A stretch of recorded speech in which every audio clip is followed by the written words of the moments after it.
Stan Arthur here for the I Love St. Pete Facebook group.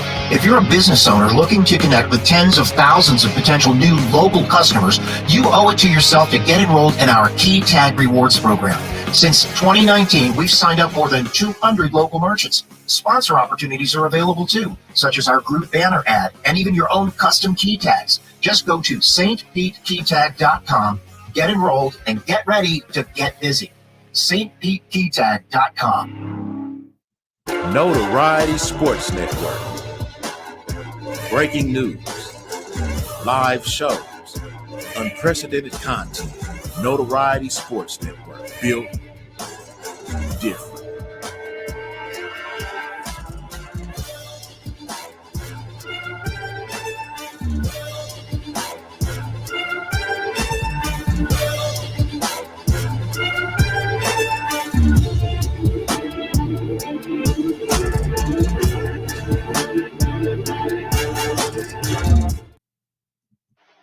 The right side, it's Dano to center ice. A pass blocked away by McDonough. Goodrow carries across the blue line, open right circle. No. Pass in front. Score! What a job. What a goal by Blake Coleman! And it counts! 0.3 seconds, David. 0.3 of a second on the clock! And it's 2-1 Lightning! What a play by Coleman.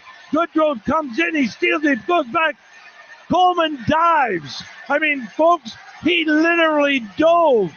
And he hit the puck with his stick, and it went up over the outstretched right arm of Carey Price. That is a heck of a goal and a heck of an effort.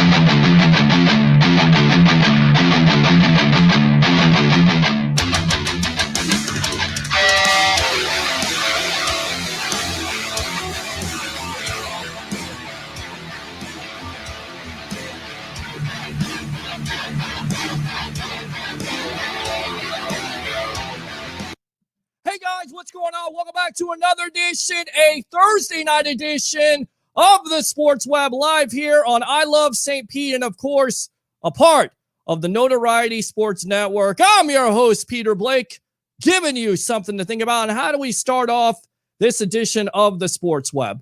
Bring your passion, bring your excitement.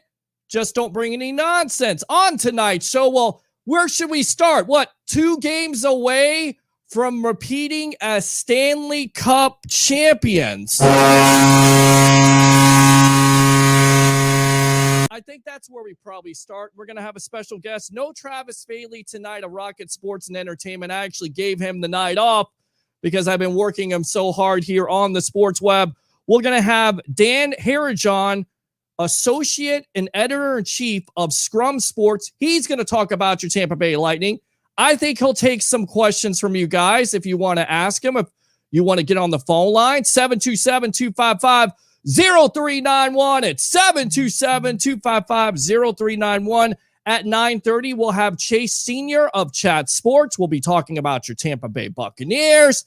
Who's the mystery team for Tom Brady? We'll get his thoughts and around the NFL. At 10 o'clock, we'll have Late Night with Leo Haggerty, the legend himself, from a Coach Scout and now media member of Night Sports Productions. It's Sports Mag, of course. And then at 10:30, we'll have the Power Man himself. Yeah, baby. Yeah. That's right. We'll have Jason Powers on Powers on Sports Podcast. And once again, your phone calls. I do not want to hear this tonight. I don't. You guys should be excited. You guys should be ready to talk about your Tampa Bay Lightning. And I said this on my Facebook post, right? You knew that Montreal was going to come out and give their best effort. They outshoot the Lightning. But what are the 2 things the Lightning have that no other team in the National Hockey League has? Well, that would be Andre Vasilevsky and Andre Vasilevsky. That's what it comes down to, ladies and gentlemen. When you're getting outshot, when you're getting outworked, when you have a goalie that makes the saves like him, when you have gritty players like a Blake Coleman, like a Andre Palat, they lose Killorn, Tyler Johnson steps up. He even said in the NBC presser, we played our worst game in the playoffs, and guess what? It goes back to the old adage, good teams find ways to win, and your Tampa Bay Lightning are only 2 games away. So without further ado, let's go ahead and get him on. Mr. Dan Hairjohn of Scrum Sports. Welcome to the evolution of Sports Talk Television. I got to tell you, I read some of your stuff. I'm a big fan. And the Lightning are only 2 games away from repeating as Stanley Cup champs. Your thoughts? Well, it's very exciting, and there's no better way to get excited than to listening to Dave Michigan.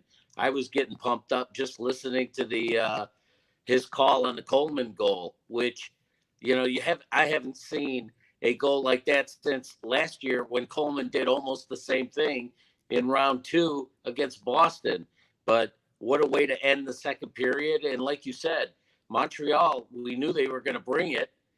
And the Lightning, because of the way Montreal played their game plan, they made it tough on the Lightning. They got outshot twice as much. And still, they found ways to win. But you're right. It all begins and ends with Andrei Vasilevskiy. He's clearly the best goalie on the planet.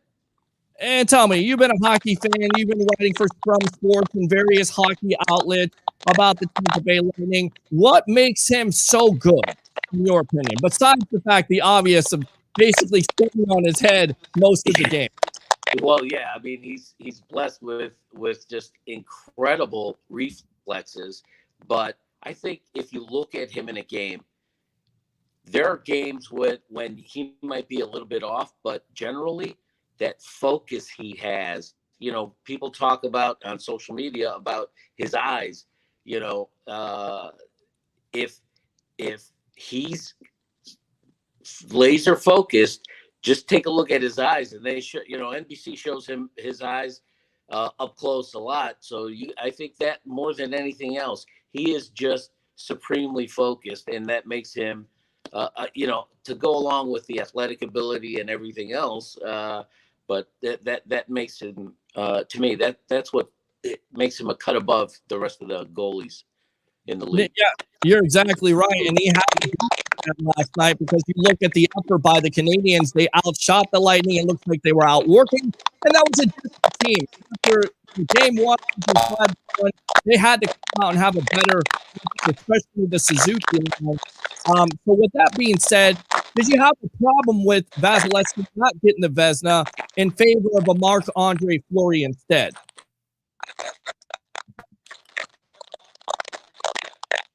Well, you know, that vote is taken by the GMs in the league, and that vote is done during or right at the end of the regular season. The thing that's hard for me to believe is that 3 general managers left Andrei Vasilevskiy off the ballot entirely. And that, I mean, it was only a 9-point difference, I think. Fleury had 14 first votes to Vasilevskiy's 12, but had those 3 GMs would have voted to say that Vasilevskiy was one of the top 3, I think that count would have ended up different, and Vasilevskiy would have won the trophy. But he won the Vezina in 2019, the year that the Lightning set or tied the record for most wins in the regular season. But they got swept in the first round. I think if you ask Andrei Vasilevskiy, I think he'll say he'll trade a cup for a Vezina any day of the week.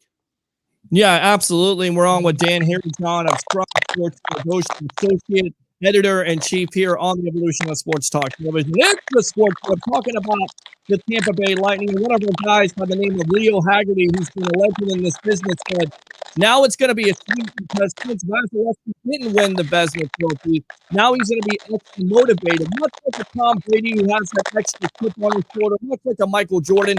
You see that competitive fire with the Vasilevskiy?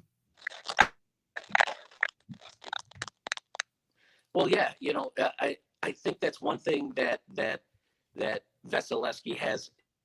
In addition, he's extremely competitive, but they say he's a complete, tireless worker in his off hours. You know, you don't get that good without an awful lot of practice. And I think that you know, all those qualities, the competitiveness, the abilities, the focus, that all, you know, you put that all together. Plus, you know, he's at 26 years old. He's at an age, you know, most goalies don't usually reach their peak in the NHL till 28, 29, 30, and then some. Imagine another 5 years with him playing at this high a level. And, you know, that bodes well for this franchise.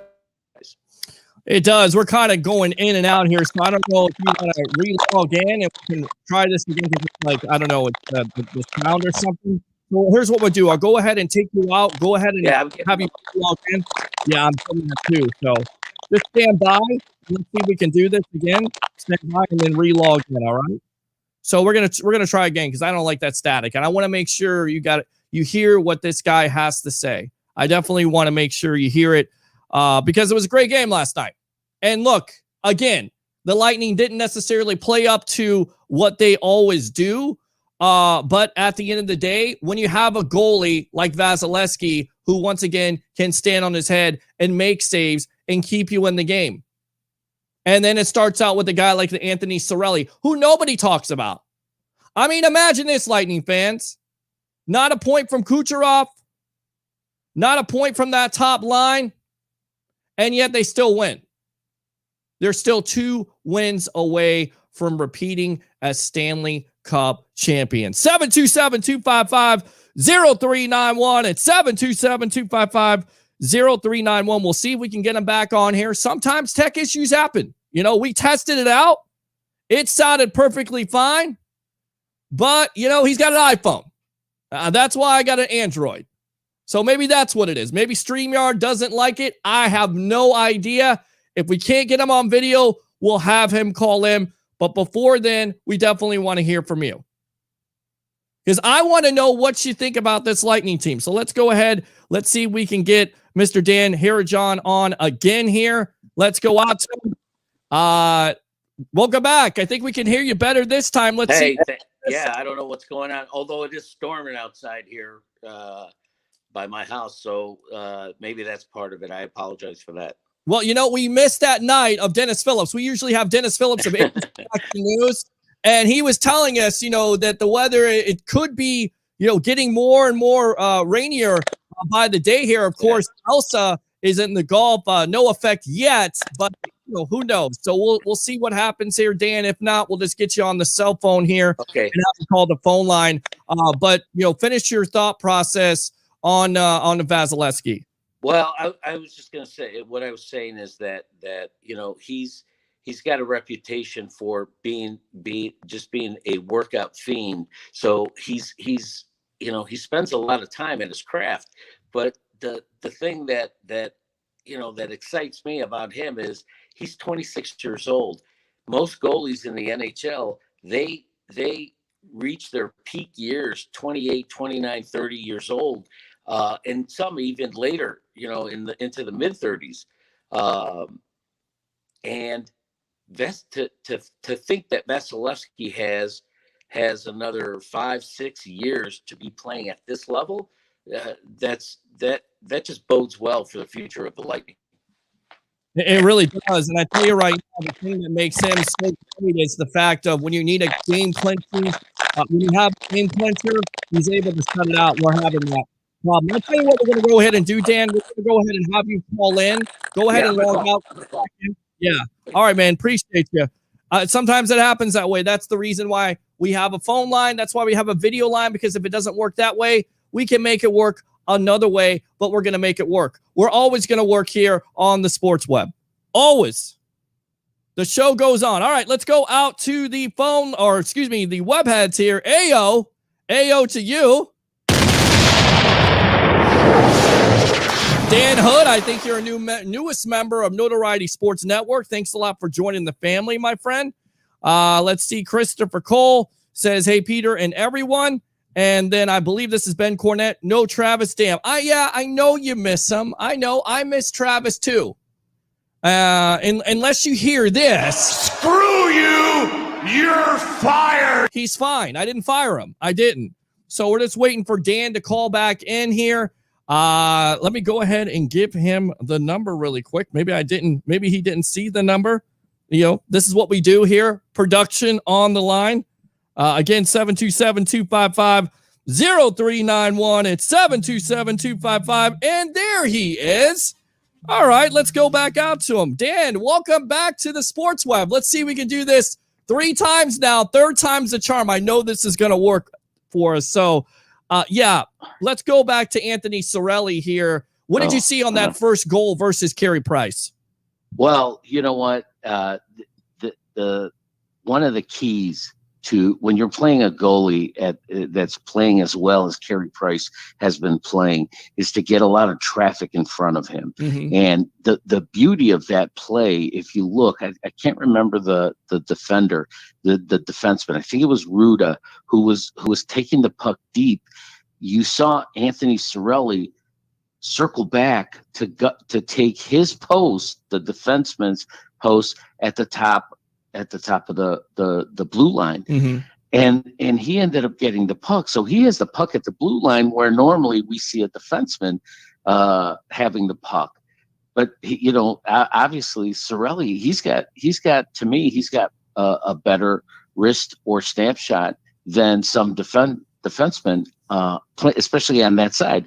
And he's a lefty. That's the right. He was on the right side. Mm-hmm. where so you get the traffic in front of Price, and Cirelli stamps that shot off. Clearly, the puck had eyes. Price didn't see it. He got a little piece of it, but I think the reaction was a little bit late because he didn't see it until it was right on him, and he got that little piece, but it trickled into the net. It was just an amazing play by Cirelli. But you know what? This kid just doesn't.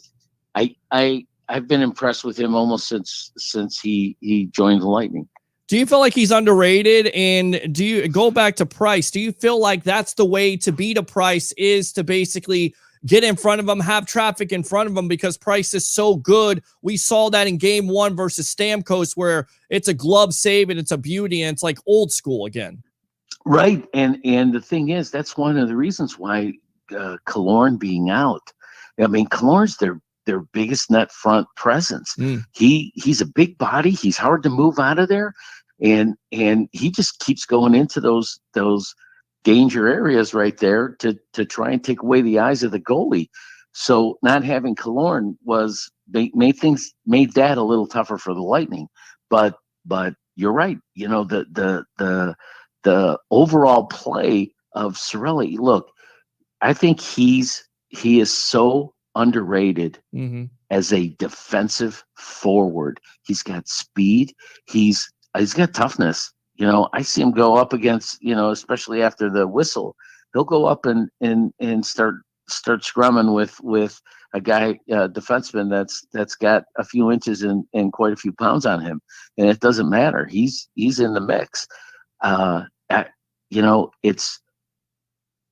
It's been, look, Carey Price was hot coming into the series. Mm-hmm. They have scored 8 goals now against him, but I've always tell fans it's not a series until a team loses a home game. When the team loses a home game, their backs are against the wall, and they better muster up their best effort the following game. All the Lightning did is hold serve. Yes, it's great to be going to Montreal with a 2-0 lead in games. But if Montreal holds serve, we're coming back to Tampa tied 2-2. So, I think the thing for the Lightning in the locker room that they can take away from this game 2 is they did not play well. A lot had to do with Montreal and their game plan, because they obviously there were probably 3 words written on the board in the locker room, and that was shoot, shoot, and shoot. Because as soon as they got into the zone, they were shooting. They were putting the puck, and they were trying to just jump in to grab whatever leftovers, because in the first two games, you can see Vasilevsky is on fire, and they're going to have to work hard to get a goal. I mean, how many odd man rushes and just pure breakaways? He had at least 2 breakaways yesterday and at least 3 or 4 odd man rushes, and Vasilevsky was there every single time. Montreal has its work cut out for him, but I want to maintain a little bit composure on the excitement. Oh, no. You don't have to do that on this show. You never have to maintain your composure. Right. Yeah, go ahead. Go for it. Get excited. You're right, because I predicted in my preview piece, I predicted Lightning in 5. And I'll tell you, I was going between 4 and 5. I just think that when healthy, there isn't a team in the league that can beat the Lightning in a series. There just isn't.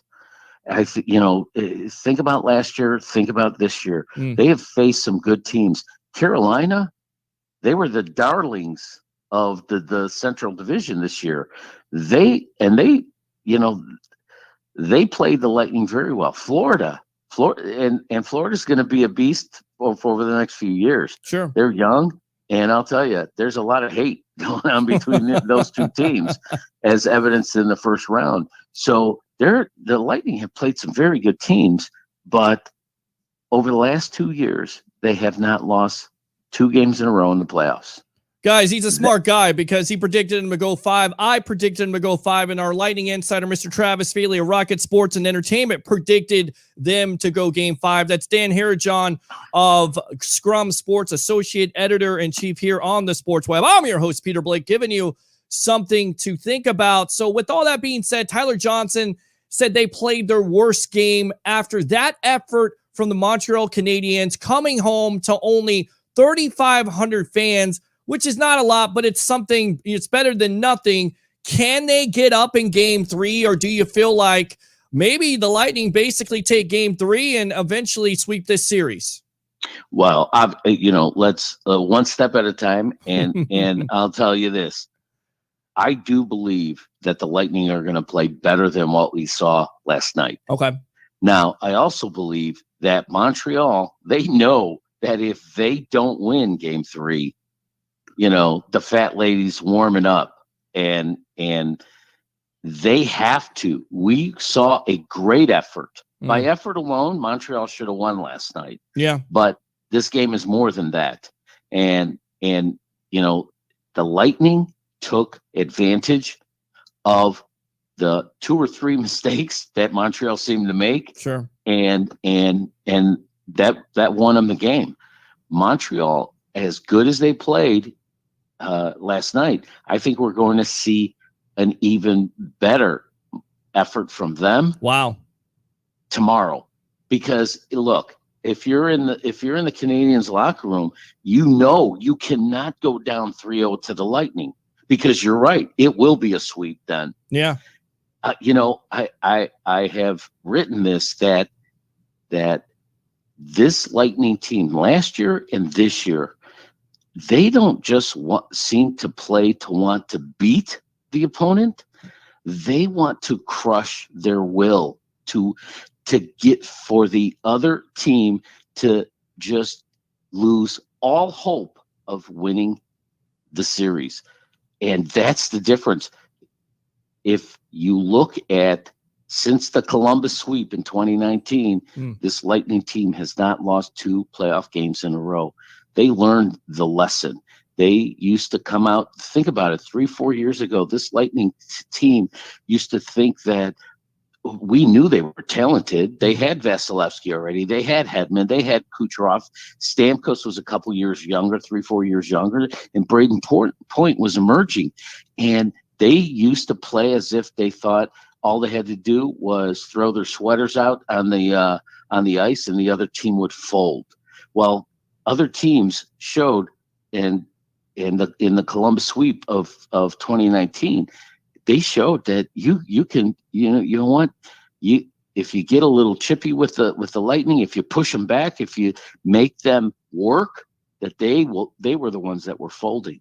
Well, they've learned that lesson, and I maintain that this Lightning team last year and now this year, they are playing with the purpose of never allowing the opposing team to even think that they can win a game against these guys. And Dan, that was kind of evident the other night on the power play when it was late in the game and Cooper puts in 5 forwards and says, look, I'm going to do everything I can to score this power play goal and put it in your face. If you want to do dirty, underhanded stuff before the game is over with, we're going to make you pay.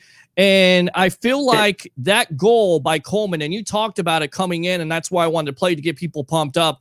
That was a deflator, because if you go into the third period here, Dan, and it's 1-1, you feel like you have a shot to win this game. But then Coleman scores on an unbelievable effort. Talk about that goal. Talk about the effort by Gaudreau. He's been amazing. I mean, this unit with Gaudreau and Coleman are just absolutely working. It's all about effort. It's not necessarily all talent. It's about effort and hustle and just not giving up on the play, and that's exactly what happened on that goal.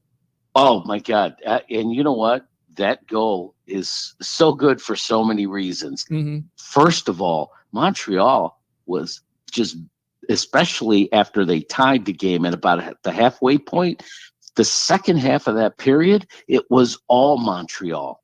They were dominating the Lightning. The Lightning struggled to get the puck even out of their zone. Sure. Several attempts they were intercepted or whatever, but Montreal was the ice was tilted in Montreal's favor for the second half of that period. To work as hard as Montreal did and still be tied 1-1, it had to be a little frustrating for Coleman to actually score with 1 second left. Yes, like that was 0.3 of a second left. Think about that. Montreal could have gone into the locker room for the final intermission, tied 1-1 and thinking, yeah, we've outplayed them. We got to keep the foot, on the gas, and we can beat these guys here and take it back home 1-1. They had to believe it. Had Coleman not scored, with the fact that Coleman scored, now they're thinking, oh my God, we have to score a goal to tie the game to try and get this thing into overtime, and they're facing the best goalie on the planet. Now, as far as the goal, one of the best goals I've ever seen, and like you said, listen, I'm an old fart. I've been watching hockey since there were only 6 teams. So I've seen some great teams, the Montreal Canadiens in the 70s, the New York Islanders in the 80s, and the Edmonton Oilers in the 80s. I've seen some very good teams. I have seen a lot of good playoff hockey and some great goals, but that goal, and it was reminiscent of what he did last year, but the first part of that goal was Montreal was coming down. Remember, the time was running out. There was about 20 seconds left, and Montreal was coming on a rush, and Ryan McDonagh jumped that player and backhanded the puck off his stick almost right directly to Barclay Goodrow. He made, now that outlet pass was incredible, but then on top of that, Goodrow, as soon as he got that puck, he did a little deke on Sherratt, who the Montreal defenseman, who jumped up, and Sherratt and his jock were left in center ice, and Goodrow's coming down, and Shea Weber, who is not as fast, great defenseman, but he's not as fast as Goodrow. He's trying to cut off Goodrow so he doesn't go in all alone on Price, and Goodrow lifted just a nice saucer pass right over the stick of Weber, right in the only place, because Coleman's streaking down the other side, but he's got Philip Deneau on his back. These guys are going stride for stride. Yeah. And the pass by Goodrow was in the only place that Coleman's stick, I mean, he was stretched outright doing his Superman impression, and he gets the puck on the he hits a stick on the puck, and Deneau had his stick out. He was about 3 inches short of that spot, and Coleman to just tip it, deflect it back towards Price. I mean, there were so many great things about that goal. I can't get enough of watching it. I've been watching it. That's how I've dissected every part of that goal. And on top of that, for it to be the emotional backbreaker going into that final intermission before the third period, you could see the life, when you're down a goal in the third period, the sticks, you're gripping your stick a little tighter because you don't want to make the move you don't want to make the error that puts you down 2 goals, and you feel the pressure of having to score when you get the puck because you're down 1, and it's, you can't run out of time. You could just see the Lightning they played a little better in that third, and like you said, Andre Palat jumps on that mistake that I can't remember. I think it was Petrie or one of the defenders. Edmondson. It was Edmondson who did it. Just dump the puck right to him, and there comes Palat. And look, this has been the story here, Dan. If the Lightning don't turn over the puck, and they had their fair share of giveaways in game 1 and game 2, but not enough to cost them. But we've seen this. If you give up the puck, there's a good offensive team like the Lightning that are going to make you pay, and that's exactly what Palat did on that play. Yeah, and you know what? Palat's my favorite player. And he has been since his rookie year. And the reason he is, look, I know there's better scorers, there's better defenders, there's better, but Palat plays 200 feet. He plays from one end board to the other end board. He never stops. He has one speed. He finishes every check. He plays, he still has some offensive skills. We've seen him score 20 goals in a season. So I'm not knocking that. He's just not, he's not elite like Kucherov is or Braden Point or even Stamkos, but he is that lunch pail guy who, punches his time card at the beginning of every game, and you're going to get 110% from him. And you know what? I love seeing a guy like that get rewarded with that kind of goal, because the only reason that goal happens is because he doesn't give up on the play. You're exactly right. All right. I want to get your biggest key to tomorrow night's game, and then we got to run. I'll definitely get you. Yeah, you're going to have to absolutely get on the sports web here and talk some more hockey with me, Dan, here, John. But what's your biggest key for a Lightning victory tomorrow night in Game 3 of the Stanley Cup Final versus the Canadiens? Look, I know a lot of people will say, oh, well, they got to score first. No, here's what they have to do. We know that Montreal is going to come out. They're a desperate team. We know that they're going to be flying, they're going to be hitting, and they're going to be shooting. You have to withstand that. Look, if they end up getting 1 goal, it's not the end of the world with as much offensive firepower as the Lightning have. Yeah. But you cannot let it be 3-0 in the first 10 minutes of the game. We know they're going to come out. And listen, John Cooper said this in the post-game interview last night. He said, anybody who thinks Montreal got there by a fluke, they're not paying attention. You don't get to the Stanley Cup on a fluke. I agree with him, because this Canadian team was down 3-1 in the first round. Correct. And since that point to Game 1 of the Stanley Cup, they only lost 2 games. That's impressive. It is. I don't care. They're not playing the Little Sisters of the Poor. They're playing Vegas. They played Vegas, who was the second best team in the league. Yeah. So you have to give credit. You can't take them lightly. And they outplayed the Lightning yesterday. They really did. So we know that and you know what? I think they're going to shift it up 1 more gear, because their backs up are against the wall. The key is, if the Lightning can withstand whatever that is, look, the crowd's not going to be, they're going to be loud for whatever it is, 3,800 people, but they're not going to be 20,000 loud. So I don't think that the crowd is going to be much of a factor. I think the Montreal effort is going to be the biggest factor. If the Lightning get the first goal, for example, or if they play the kind of game that the kind of game they played in Game 1. If they can do that, then I think they'll come out of tomorrow with 3-0 lead. Great point. I mean, 14-2 when they score first in the playoffs. Dan Harajon, thanks a lot for your time here on the Sports Web. Once again, go ahead and promote yourself. Of course, a part of Scrum Sports. Yeah, we cover the Lightning. We have game recaps. We have previews. We have editorial commentary. It's all Lightning all the time. TheScrumSports.com. Dan, thanks a lot. We'll definitely keep you in mind here. We'll get you right back on the Sports Web again. Look forward to it. Absolutely. Thanks a lot for your time, and go Lightning. Yeah, go Lightning. All right, there you go. Dan Harajon of Scrum Sports. Let me read these comments, and then we got a very special guest here, Chase Senior of Chat Sports. I love what these guys do. 247,000 following on YouTube. 17 different football channels. They also have NBA. Let me read these comments and then we'll get out to him.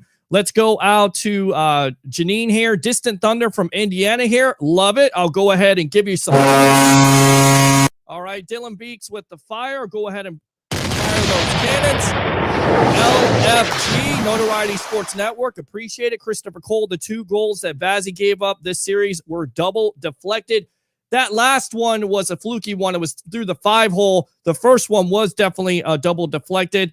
Ernie says the second they dominated us and still couldn't come out ahead. I mean, that's the key. They played their best game, and Dan thinks they're going to play another great game, but the Lightning were able to withstand that effort. And even once again, going back to it, they outshot the Lightning, but they have the best goalie in the world, and Andre Vasilevsky. Let me go out to Christopher Cole here. I agree with the caller. Absolutely. Don't forget to hit the like button and follow Notoriety Sports Network. And of course, we're also on I Love St. Pete. Let's go out to our special guest here. Really excited to get this guy on.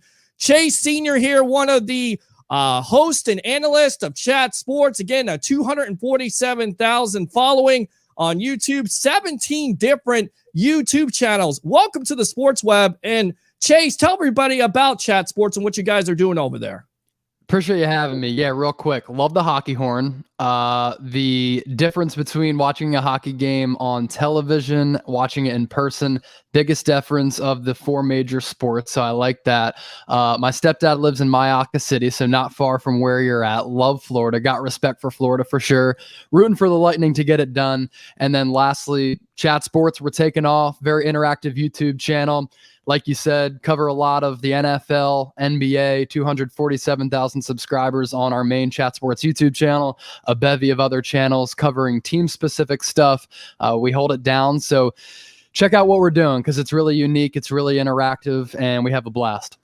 Yeah, and I tell you right now, I noticed that you guys don't have a certain team on that channel, and I'm feeling like, man, why not? Why not the Tampa Bay Buccaneers? You covered those other teams.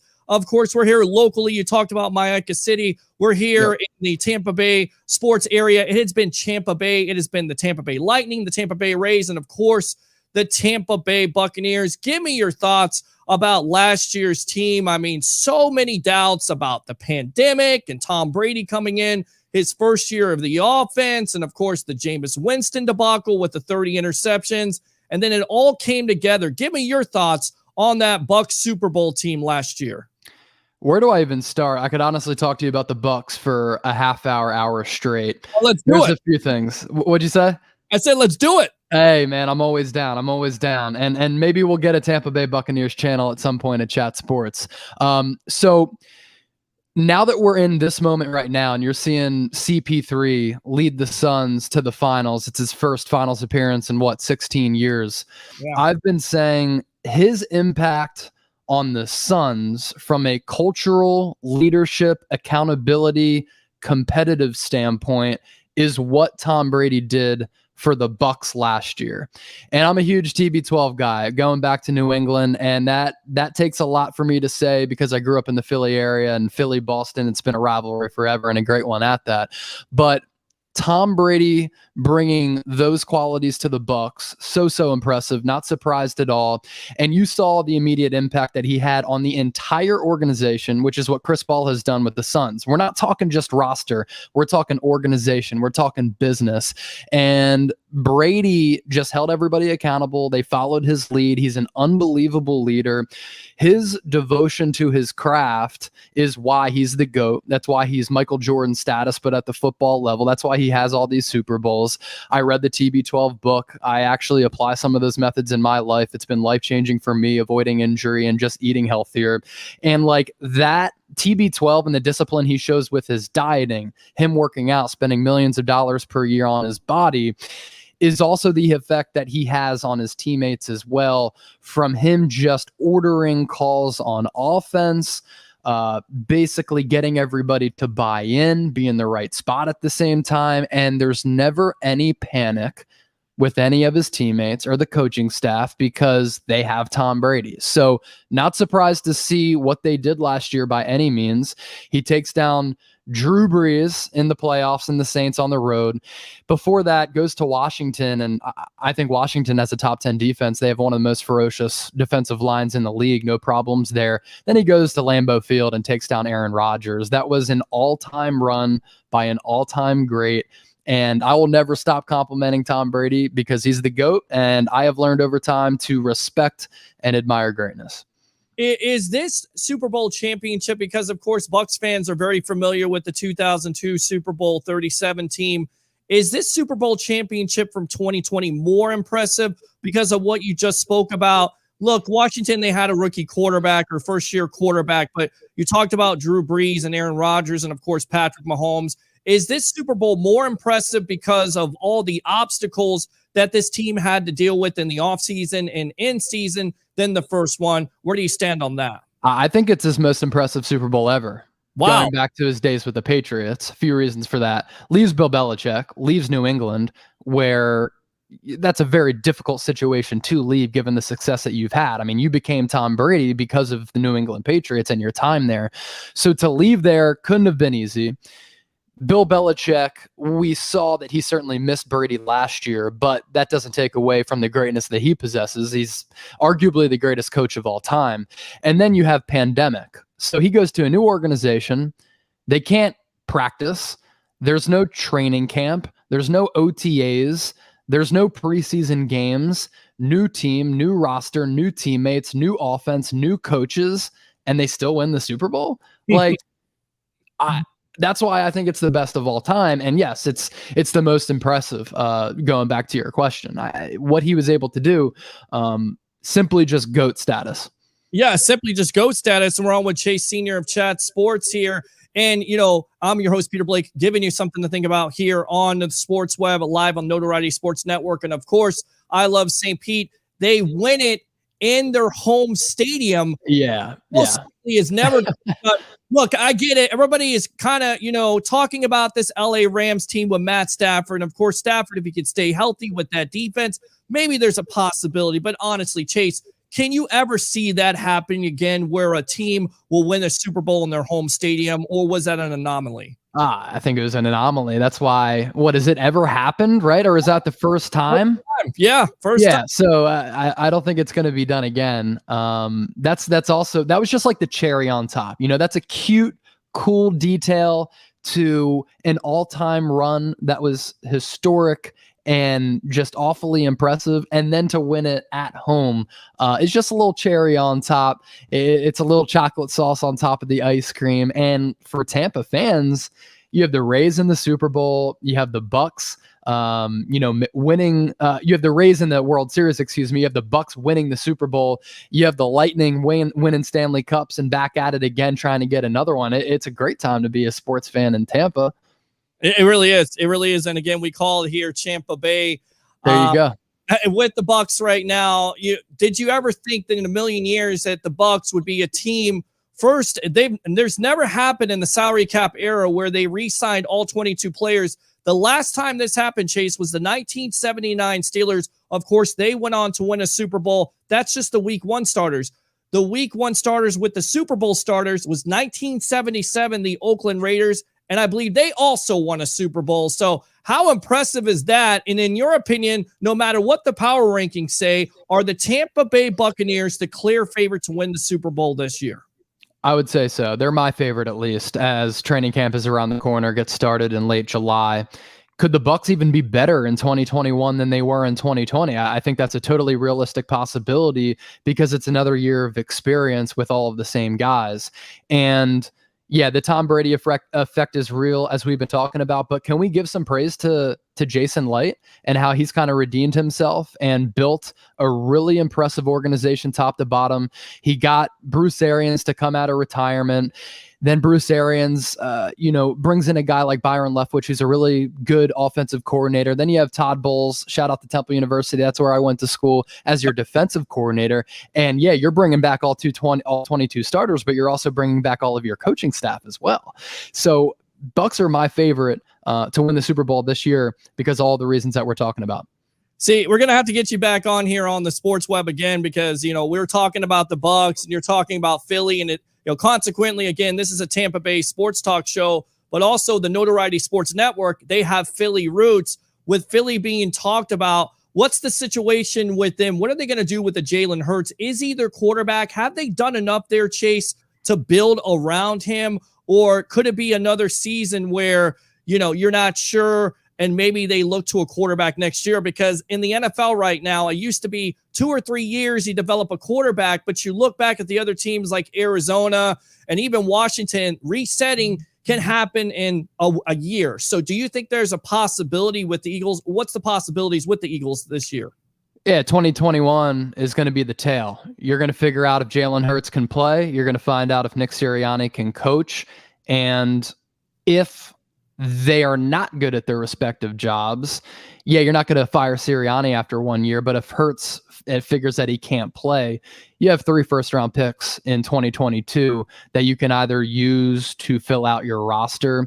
You can use those 3 picks, package them to move up in the draft. And that's why I like what the Eagles did this offseason during draft time.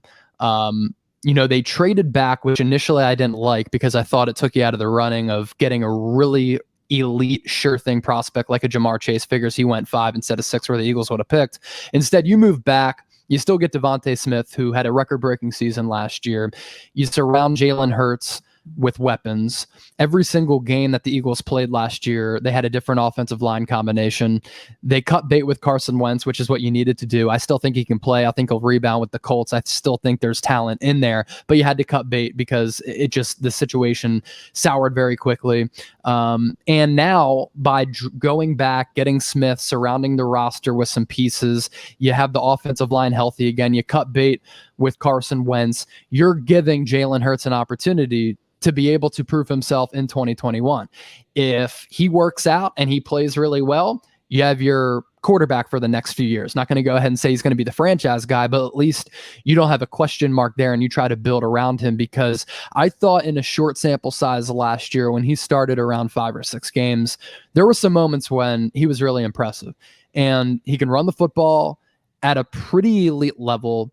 The deep ball accuracy is actually good if you do deep dive onto the analytics. Everybody points to the completion percentage being around 50%, but he was throwing to deck chairs on the Titanic at the wide receiver position. Plus, he didn't have one offensive line combination that was lasting more than 1 game. So it's a make or break year for him. The opportunity has presented itself for him to be able to take control as the starting quarterback of the Philadelphia Eagles. Is he going to do it? Is he not? We'll see in 2021. And that's the big question for this franchise, moving forward. What do you think happened with Carson Wentz? I mean, why did he go from a guy that was an MVP candidate in 2017 to basically out there trying to get to the Indianapolis Colts and Frank Reich? And do you feel like Wentz will have a rebirth, if you will, with the Colts, and he could be that missing piece that basically puts them over the top, not only as a playoff contender, but possible Super Bowl contender? Yeah, I mean, let me give you the local point of view, because the national narrative sometimes can be twisted and it can be highly exaggerated. I know how this works because I worked in the news media before I came to Chat Sports. It's very similar. But so Carson Wentz gets drafted number 2 overall in 2016. And in 2017, that's the year that the Eagles won the Super Bowl. He was fabulous. He was going to win the NFL MVP. He was that elite. And the Eagles went 13-3 that season. They do not win a Super Bowl without Carson Wentz that season. So a lot of people like to point to the Carson Wentz tenure in Philadelphia as a failure, but is it? Because he was there from 2016 to 2020, and in that span, you won one Super Bowl, and it happens to be the franchise's only Super Bowl in history. But when he tore his ACL, think about it from a human nature standpoint. You get hurt, you're about to win the MVP. You got a great chance to win the Super Bowl, especially with home field advantage. You tear your ACL and totally shredded his knee. And then Nick Foles comes in and wins a Super Bowl, and you have to watch that happen. You have to watch him be Super Bowl MVP and take down the dynasty that was Tom Brady and Bill Belichick. That's not easy to do. And when you get over that emotionally and mentally, the following season, it was very frustrating. The Eagles were up and down. They were a 500 team, and Carson Wentz just wasn't right. Hurts is back. Nick Foles then comes back into the lineup again as the starter and as the savior, and nearly leads the Eagles to the NFC Championship game. So that's back-to-back years of a very difficult emotional time for a guy who had the city on his shoulders, and he was the hero, and now everybody else wants the other guy. And then in 2019 and 2020, the Eagles just failed terribly in the draft to support him. There were some rocky things going on within the coaching staff. I do buy the report that him and Doug Peterson didn't have the best relationship, and everything just kind of came to this symphony that came crashing down, and last year was just a disaster. And there are multiple reasons for that. Carson Wentz is to blame because he played like one of the worst starters in recent history. Doug Peterson didn't put him in a position to succeed. The front office failed him by drafting terribly in the NFL draft, multiple misses. You could have had DK Metcalf and Justin Jefferson. Instead, you have JJ Arcega-Whiteside and Jalen Reagor. Who? Exactly. And there's so many injuries too that happened. So he needed a fresh start. And I'm glad that he got it with Frank Reich, a guy who he kind of considers to be a father figure.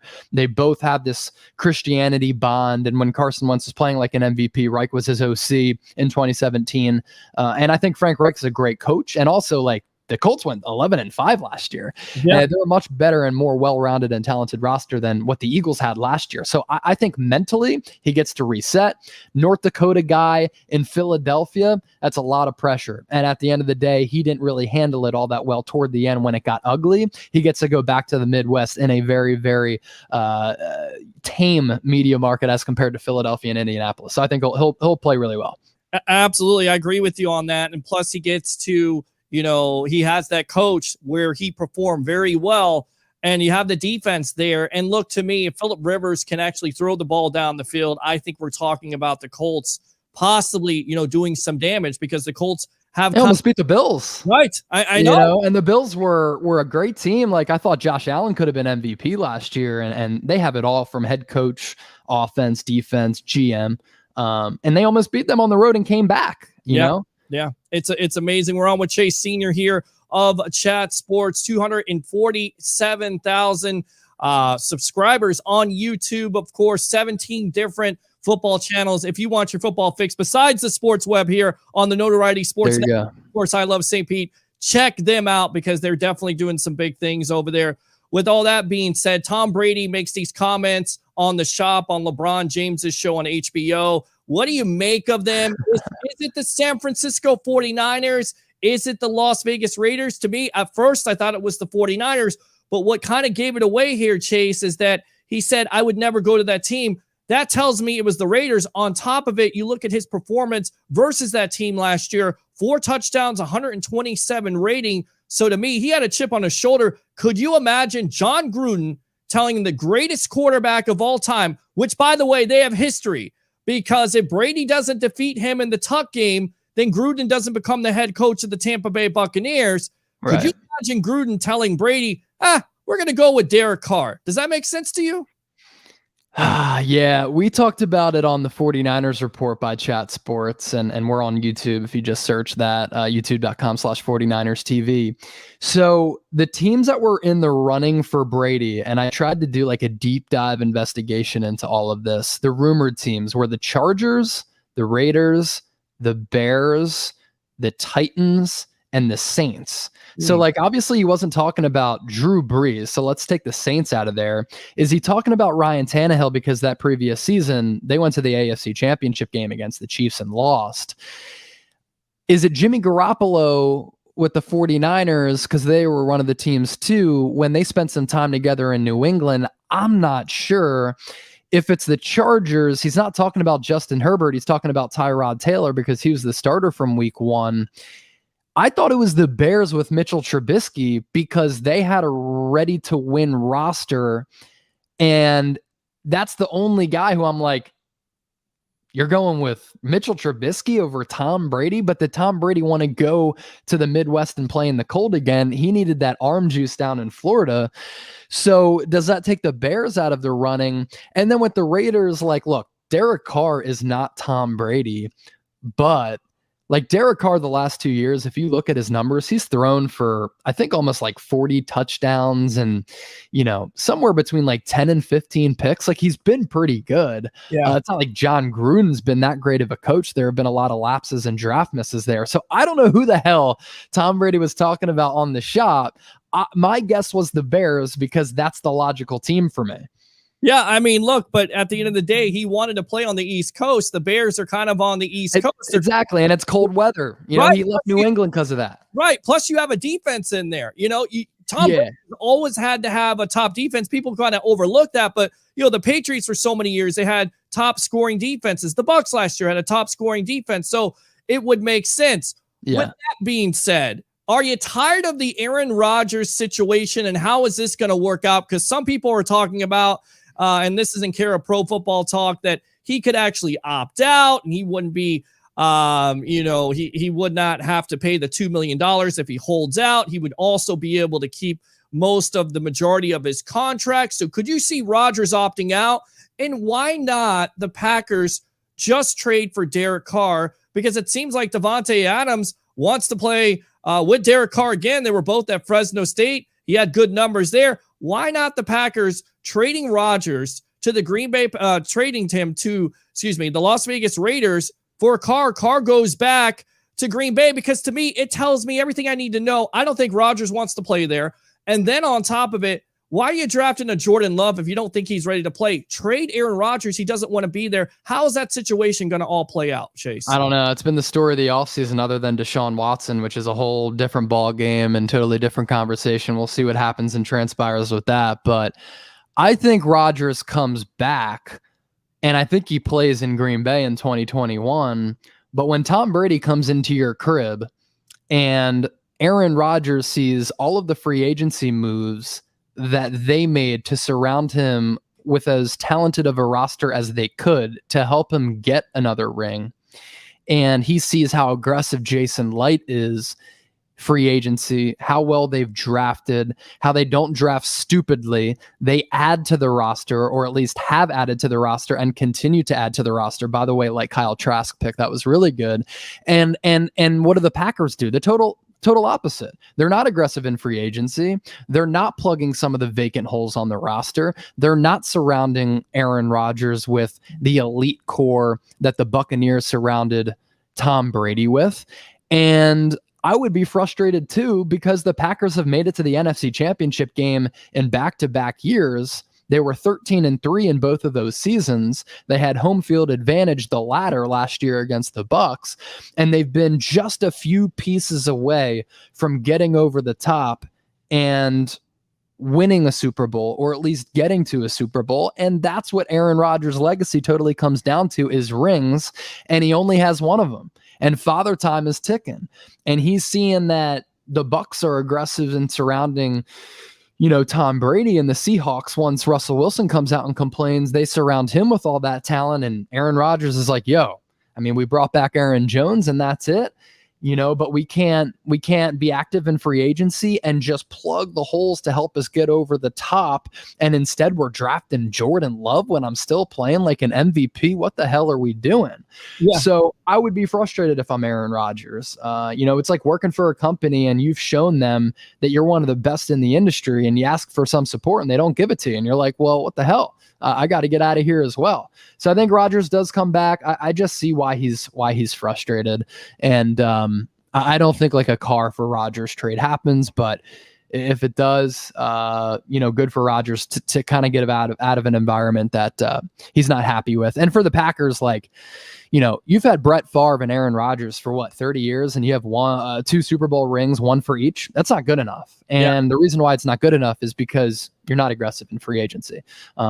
And you tick off Aaron Rodgers and you tick off Brett Favre. So Packers fans won't like to hear that, but you got to keep it real at the end of the day. You really do, and you don't understand the drafting of a Love, trading up, because you're right. Rodgers is playing at an elite level. He was an MVP last year. Chase, could you imagine if they had another wide receiver there, not named Davante Adams, how explosive that offense could be? And it's not all on Rodgers. It's on the defense not able to stop anybody. So if you could improve that defense, you would be able to make some things happen. So in your opinion, do you think he gets traded? Does he go back to the Packers, or basically does he hold out and we're still talking about this a couple months from now? Yeah, I mean, they could have brought in Julio Jones. Right. And that's another reason for Aaron Rodgers to be frustrated. All it cost was a second and third round pick and maybe like an additional pick at the back end of the draft. That's all it takes. And that's all Aaron Rodgers is asking for. He's like, Antonio Brown. He costs $1 million. Yes, there's baggage there. Dude can still play. For a decade, he was putting up all-time numbers. He's a borderline Hall of Famer. And the Bucs get him for $1 million, somewhere in that neighborhood. Julio Jones doesn't cost all that much. Can I get Julio Jones? No. We draft Jordan Love in the first round when we could have drafted a wide receiver. That's clearly what they need. I will give the front office credit, or however the construction of the front office is, because the community owns the team. It's weird. And that's led to some of this, this stuff. They've been and hit on some defensive players in free agency, and they've been better on that side of the ball. But to answer your question once again, I just think Aaron Rodgers comes back. When you have generational Hall of Famers like the Seahawks did with Russell Wilson, like the Packers have with Aaron Rodgers, you just don't get rid of those guys. It's just bad business practice. It really is. But this franchise has done it in the past with the Brett Favre and Rodgers should have known what he was getting into, because when he came into the situation, he had to sit behind Brett Favre, and then basically they forced out Favre when he took them to the NFC Championship game. Rodgers, the starter, the very next year. Really quick, I'm going to ask you this one time, and then I'm going to ask you again. How many wins do you see the Tampa Bay Buccaneers having in 2021? Let's go 12-5 in this new 17 game schedule. I think that's totally doable. They were 11-5 last year. Mm-hmm. Yeah. So they improved by a win. Yeah. I mean, look, 12-5, I go 13-4. I look at this schedule though, and I think everybody has their eyes on that October 3rd matchup versus the New England Patriots. Do you feel like that game is going to match the hype, or is it going to fail because the Patriots once again have a problem, and it's at quarterback with Cam Newton? Yeah. Look, I got so much respect for Cam Newton. His MVP campaign in 2015 is one of the stupidest statistic MVP seasons of all time. He's been an all-time great. He's just one of one. We've never really seen a quarterback of that stature do the things that Cam Newton did. But he was horrific last year. And look, I don't know if it was COVID related, but when it comes to accuracy and him just throwing the football, he was throwing balls into the ground. Something isn't right with that shoulder, I don't think. And I frankly think his best days are behind him. So the Patriots don't have the roster of the Bucs. So from a storyline standpoint of Belichick playing Brady for the first time since they divorced, oh my gosh, it's going to match the hype. You already know it's going to be leading every show and every podcast and every digital video for that entire week. I mean, that's a huge deal. The Patriots were very active in free agency, and I actually love what they did because Belichick was aggressive for once. But it all comes down to the quarterback. And Mac Jones against Brady or Cam Newton against Brady? Edge Brady, for sure. No doubt. I'm putting my cash on him. Well, and of course, the defense is out there. Nobody's really talking about them, but you got to with the Shaq Barrett and, of course, the JPP and Devin White. I'm telling you right now, if you think this kid is good, he's only going to get better. I feel like he's only going to scratch the surface. Good stuff, Chase Senior of Chat Sports. Once again, go ahead and promote yourself here on the Evolution of Sports Talk Television. Yeah, just give me a follow on Twitter and Instagram at Chase_senior. Give us a subscribe at Chat Sports, youtube.com/chatsportstv. We're trying to get to 250,000 subscribers.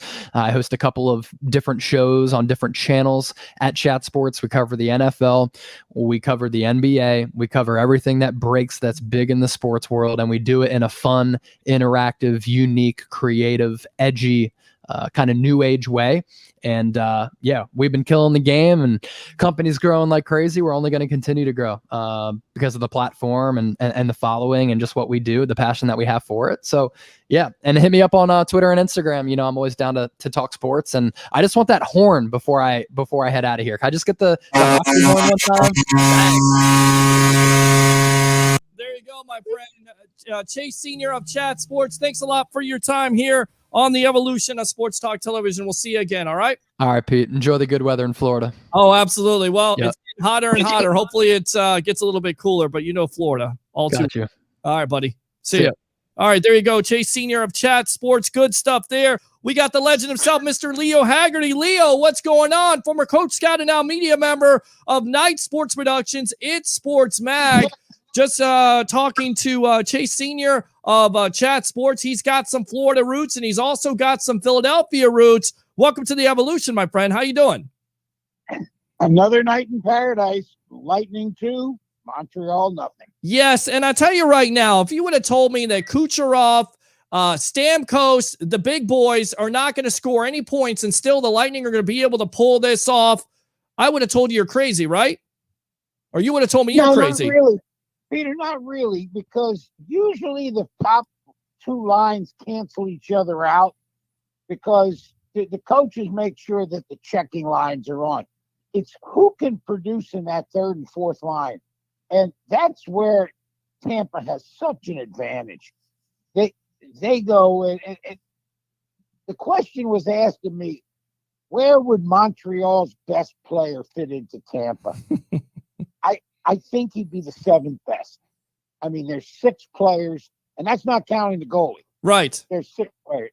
There's 6. He would be, at best, second line. So the talent level is crazy. And, you know, give Montreal credit. They did everything they could last night. Right. Peter, when the Vezina Trophy came out and it wasn't number 88 winning it, I got a feeling that the big octopus, and I call him the octopus because you'll think he has 8 arms the way he plays goalie. Exactly. I think he got a little miffed, to say the least, and said, okay, I'm going to show you what Vezina Trophy material looks like. Think about this, Peter. In 5 games, he's given up 3 goals. It's amazing. Crazy. It's amazing. Yeah. 42 saves last night with base. And Tyler Johnson said it best at the post game. He said, we played our worst playoff game in the postseason, and they still managed to win. And I always talk about this. It goes back to the old adage. Look, good teams find ways to win, and the Lightning clearly are not just good. They could be great. 2 games away from repeating as Stanley Cup champs. Completely amazing. And you know what, Peter? I said in the beginning that, you know, Tampa Bay in 5 and maybe 4. Mm-hmm. I want to ask Coach Cooper tomorrow the big question, though. There's an old adage in coaching that a playoff series doesn't begin until the visiting team wins a game. Right. So I think it's I'm going to ask him, how important is it to win 1 up in Montreal? Because if Montreal holds serves up there in Canada, now it's a best of 3. Sure. Anything can happen.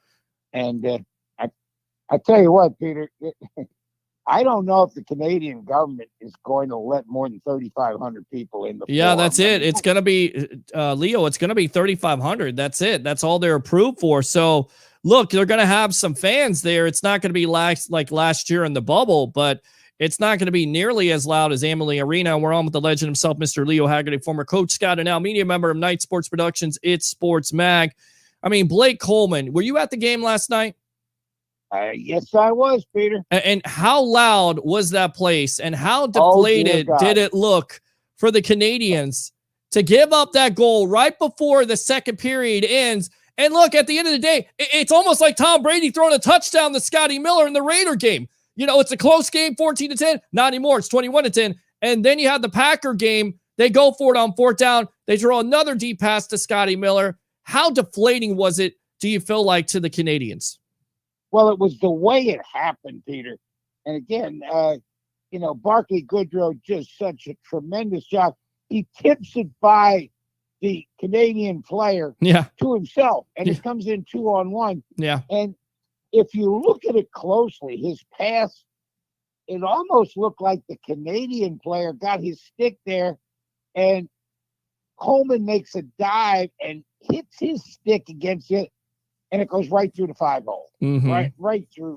And it was just like 0.3 of a second left, and Montreal, all the wind went out of the sail there. Yes, it did. And I feel like, again, there's a difference. If it's 1-1, you feel like you're in the game. If it's 2-1 after the effort that you put out there, those first two periods, and you're still losing, I just don't know how they can replicate it. I honestly don't. I think there's going to be a big letdown. I think you're right. The Bolts are going to win this in a sweep. But what do you think Montreal can do to replicate that effort? I mean, does it come down to shooting the puck more? Does it come down to the physicality of it? What does it come down to? Because whatever they've done, I mean, they have given away the puck, and the Lightning have absolutely taken advantage of it, right? Yeah, and again, it's just the sheer speed. And you know what, Peter? There aren't too many times when you can say a Montreal Canadian team is outskated. This is one of them. Wow. Because they're usually the best skating team in the NHL. There's no comparison. Right. The speed factor is just, especially when you get to that third and fourth line. Yeah, it really is. Montreal had a couple semi-breaks, and they just got caught. Yeah. I mean, Tyler Johnson skated down two of them, and it was just like, okay. And considering this team, Leo, had lost to Alex Killorn, and they had Tyler Johnson to replace him, and it's just, again, amazing how many lines they can just throw at you. It's almost like talking once again about the Tampa Bay Buccaneers and all the talent they have on the team, and also the Tampa Bay Rays. I'll give them credit. But let's move on to the Tampa Bay Buccaneers. And according to Pro Football Focus, Ben Lindsay, he ranks the rosters of all the 32 teams in the league heading into the new season, and Tampa Bay came in number 1. He says, of course, the biggest strength is Tom Brady. Only had one wide receiver tight end clear a 70-point receiving grade in the final season with New England in 2019. Of course, Julian Edelman with a 72.4 barely met the threshold. But in 2020, Tampa Bay had 6 different wide receivers and tight ends record at least a 75.0 receiving grade, including O.J. Howard in limited action, is one of the deepest receiving cores in the NFL, extending beyond those 6 to include promising young players such as Scotty Miller, Tyler Johnson, and rookie Jalen Darden. It's hard to argue against Tampa Bay's receiving core. Do you agree? Oh, it's Peter, that tight end and wide receiver room is packed with talent. It is just a plethora. There's your SAT. Very nice. I like that. You're full of it. I'll give it to you. I'll give you the cannon for that. There's a plethora of high-end talent in both the tight end room and the wide receiver room. And again, I gotta talk about Pewter Report did the dumbest thing in the world. They compared Godwin and Evans. Peter, why would you want to piss off one of the guys that you're going to have to deal with all season? I mean, compare them to another player on another team. Sure. Don't put it. I mean, right away, okay, they're going to say, all right, Evans is better. Well, now Godwin's mad. Okay, Godwin's better. Now Evans is mad. Right. Why would you even go down that rabbit hole? That's just I have no idea, and I'll tell you right now, there's fans that do that. They do this all the time. I see this on the Facebook groups and YouTube groups. They say, well, Godwin's a better receiver than Mike Evans. Really? Mike Evans, 7 consecutive 1,000-yard seasons. To me, he's very underrated because he just goes about his business. There's nothing flashy about him. He's not Odell Beckham. He doesn't have all this weird hairstyles. He's not getting hurt, although he's had his fair share of injuries along with Godwin, who was, disappointing with missing the game. So it's still was productive. Both of those wide receivers, you're exactly right. I don't care who's better because any one of those wide receivers, Mike Evans is a number one, Chris Godwin is a number one, Antonio Brown is a number one. And I tell you right now, Tyler Johnson, if he gets more reps, and I don't want to wish this because that means that there's a wide receiver out there that's hurt, he has the potential to be a number one. We saw that when he played for Minnesota in that game in the Outback Bowl. Oh, absolutely. He was the most valuable player in the game. Right. And I tell you what, Peter, how good are the tight ends that when you go your posse formation or your 5 receiver formation, sure, at least one of the tight ends is on the field. And again, sometimes it's 2 of them. Yeah. And all they're going to do is get better because O.J. Howard is going to join it. And I'll tell you what, it's a basketball team there. It really is. And you hope that OJ can stay healthy. Of course, there's fans out there still want to trade him. I don't understand it. Look, we have not seen the potential of OJ Howard. Let's see if he can play through a whole season. If he can't, then you cut your losses. But, you're in a quandary. Leo word there. If you get rid of OJ Howard, he goes somewhere else and he's productive. You're kicking yourself.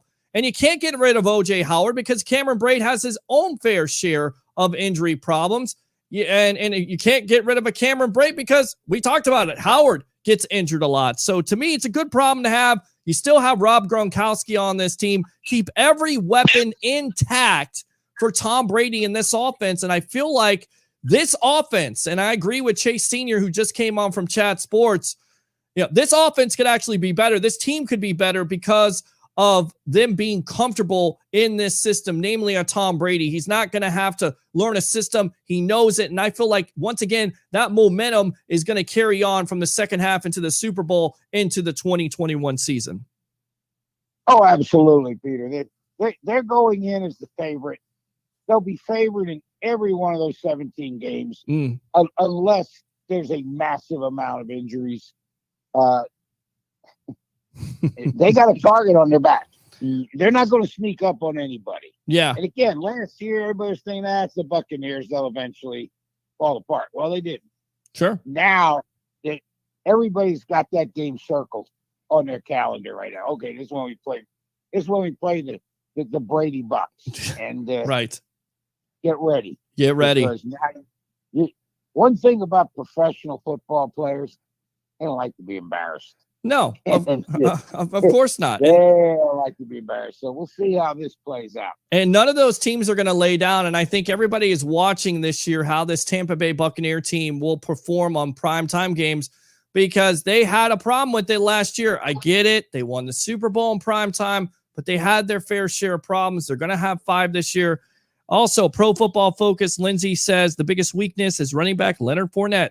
Stretch of success last postseason doesn't change the fact that 19.1% of his carries have gone for first downs or touchdowns since entering the NFL, third lowest among 30 running backs with 500-plus attempts. Ronald Jones, the victim of volume, was an effective runner last season with 84.7 rushing grade, but he can't be relied upon on passing downs.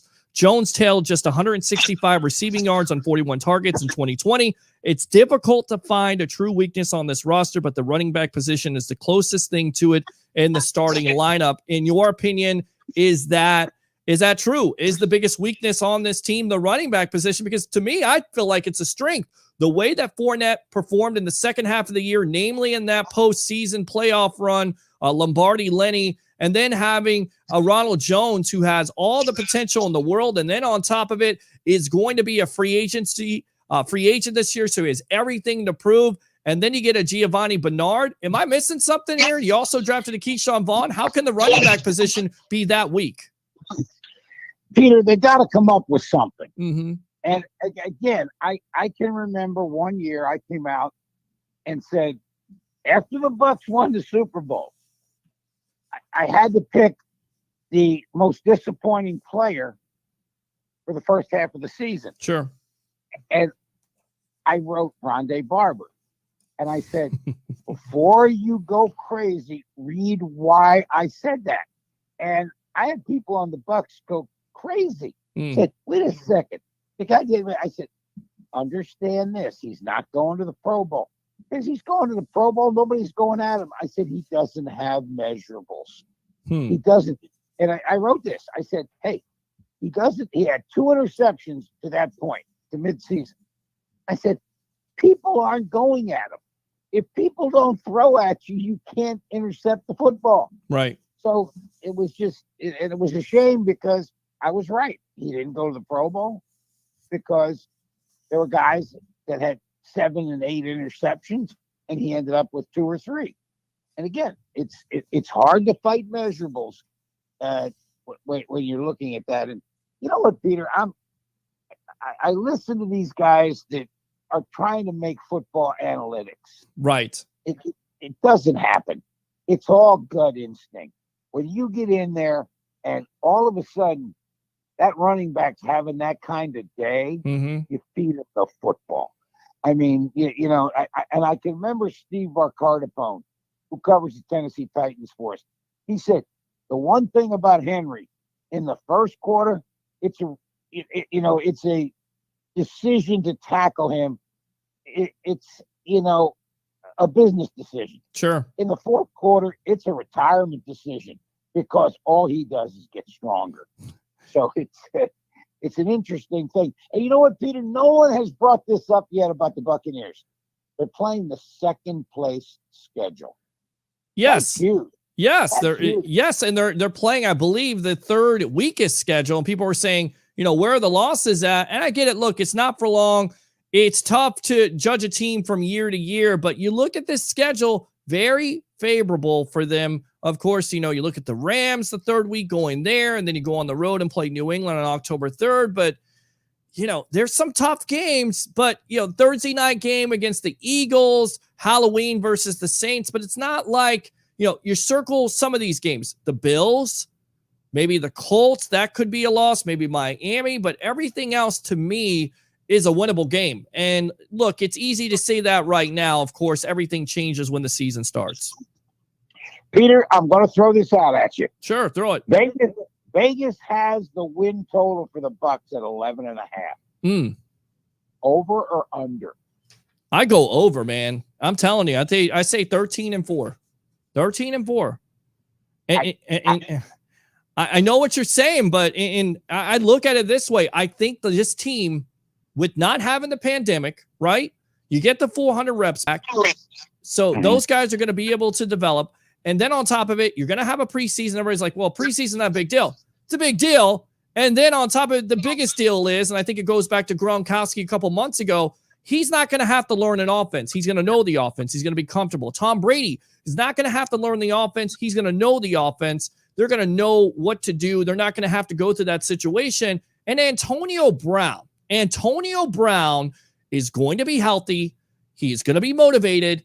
And on top of it, he's going to have a full year. This offense could be a lot better than they were last year. And that's saying a lot with Brady, who had 40 touchdowns as a quarterback for this team. The only problem is, Peter, and again, you got a 44-year-old quarterback. True. Got to protect that quarterback. I agree. I absolutely agree. And again, the most telling statement Tristan Wirfs made during the OTAs was, Tom told me, don't let him come inside. Don't let him come quick. Yeah.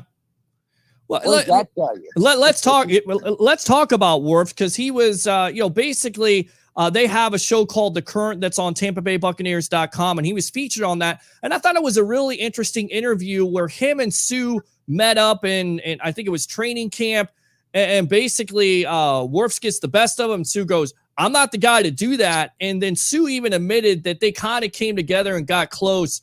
You know, going against guys in practice, that absolutely helped a kid like Wirfs, because even you had your doubts about a rookie who was going to miss those 400 reps, how he performed. I don't know how you top that. I hope he can replicate it, but it's amazing what he did his rookie year, right? I mean, Sue and all those guys absolutely helped that out. Oh, and Peter, you're going.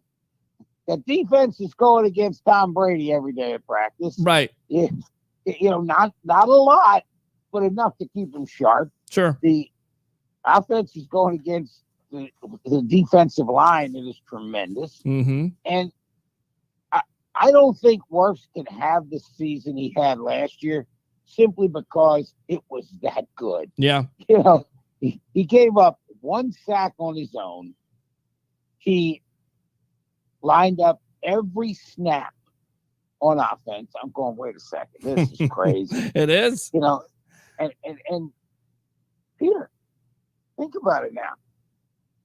Like 20 games. Yeah. That's a lot. That's a heck of a lot of football. 20 games, knock on wood, without injury. Of course, this offensive line was beaten up in the middle of the year, and they had their moments. Now, going back to Pro Football Focus, and again, we're on with the legend himself, Mr. Leo Haggerty, former Coach Scout, and now media member of Night Sports Productions, It's Sports Mag. Their X Factor, to me, is not a shocker, because if you watch this player in the postseason, he was a man among boys. He was possessed. Linebacker Devin White recorded an 83.5 coverage grade across the final 5 games of the 2020 season, 3 of which were playoff games, which also came up with 10 quarterback pressures and 4 sacks over that stretch.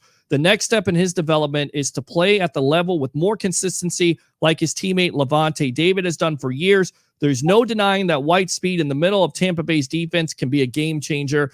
You know, we were having this debate, and I was looking at it, and I was like, there's no way you draft a middle linebacker at number 5. And people are telling me, look, just give this kid a chance, see what happens. He could be the next Ray Lewis. He could be better than Ray Lewis. Even Warren Sapp has gone on a podcast that we featured here, Are You Serious Sports Network podcast, and said he is faster than Ray Lewis. In your opinion, do they have this? Have they hit the nail on the head here? Devin White is the X factor for 2021. Oh, absolutely. And then, again, Peter, the bottom line is it starts with those 2 tackles. Mm-hmm. And again, Ray Lewis, when they won the Super Bowl in Baltimore, he had Adams and Saragusa. Oh, Saragusa and Adams. You just didn't. You didn't get to that second level. Yeah, they ate up the center and both guards. Sure. Ray Lewis ran sideline to sideline.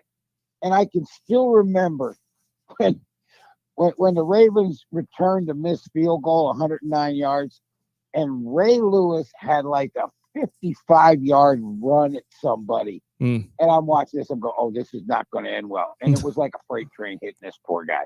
And I was like, oh, you know, you thought he was dead. Yeah. It was crazy. But it all starts up front, Peter. And whether you want to admit it or not, when Vita Vea came back, that's when it was hitting on all cylinders. And that was huge. And Peter, everything went right when you talk about karma. They didn't play well against Washington, but Washington wasn't any good. Right. They played well enough to win in New Orleans. Green Bay made a coaching error or whatever and didn't go for it on 4th down, which we'll never know why. But it's just everything fell right. Yeah. And again, if you look at when the Buccaneers won their first Super Bowl, the only guy who wasn't there was Anthony McFarland. He broke his arm. Sure. The only guy who wasn't there was O.J. Howard. I mean, everybody else was there. Yeah. And that's phenomenal. You don't expect that to happen. No, we were just talking about the Philadelphia Eagles and how they were ravaged on their offensive line and, and the wide receiving room, how many injuries they had. So you got to knock on wood and got to have a little bit of luck. And, it's not only the ball bouncing your way, but it's also the injury situation. And then in a time of COVID to avoid those outbreaks, unlike the other teams. And then on top of it, to face those teams that are having those outbreaks. I can remember one situation where the Raiders are having that situation where they're missing 3 offensive linemen and Brady goes off on 4 touchdowns. I don't know if we talked about this the other night, but do you believe the mystery team is the Raiders? Wow. Peter, I don't know. I think maybe because everybody thinks that these veteran quarterbacks want to go play for John Gruden, the quarterback guru. Right. Well, my thing is this. Who has he developed? He's always been getting guys that were pretty darn good. Right. That he was involved with. I'll give him Rich Gannon. I think Rich Gannon's a veteran quarterback, but that's not a young quarterback. You're exactly right. When he's had the opportunity to even draft a young quarterback, you know the story. He didn't necessarily want to draft a Chris Sims, let alone develop him. Okay. And consequently, that guy right now is doing the quarterback rankings. But he never really wanted to draft a quarterback, and that's what basically got him fired out of Tampa. The Glazers came to him. I mean, you know this story. They came to him. They wanted him to draft a young quarterback. He refused to do it. He always wanted to go with veterans. But I cannot possibly believe that John Gruden, and just think about this for a minute, went to Tom Brady and said, you know what? We're going to go with Derek Carr over you. Which, by the way, Tom Brady, you're the greatest of all time. I get a chance to coach you up. Not only that, but you're the reason why I'm coaching Tampa in the first place, because you beat me in one of the most controversial games in NFL history in the Tuck game. But you know what? We're good. We're going to go with Derek Carr.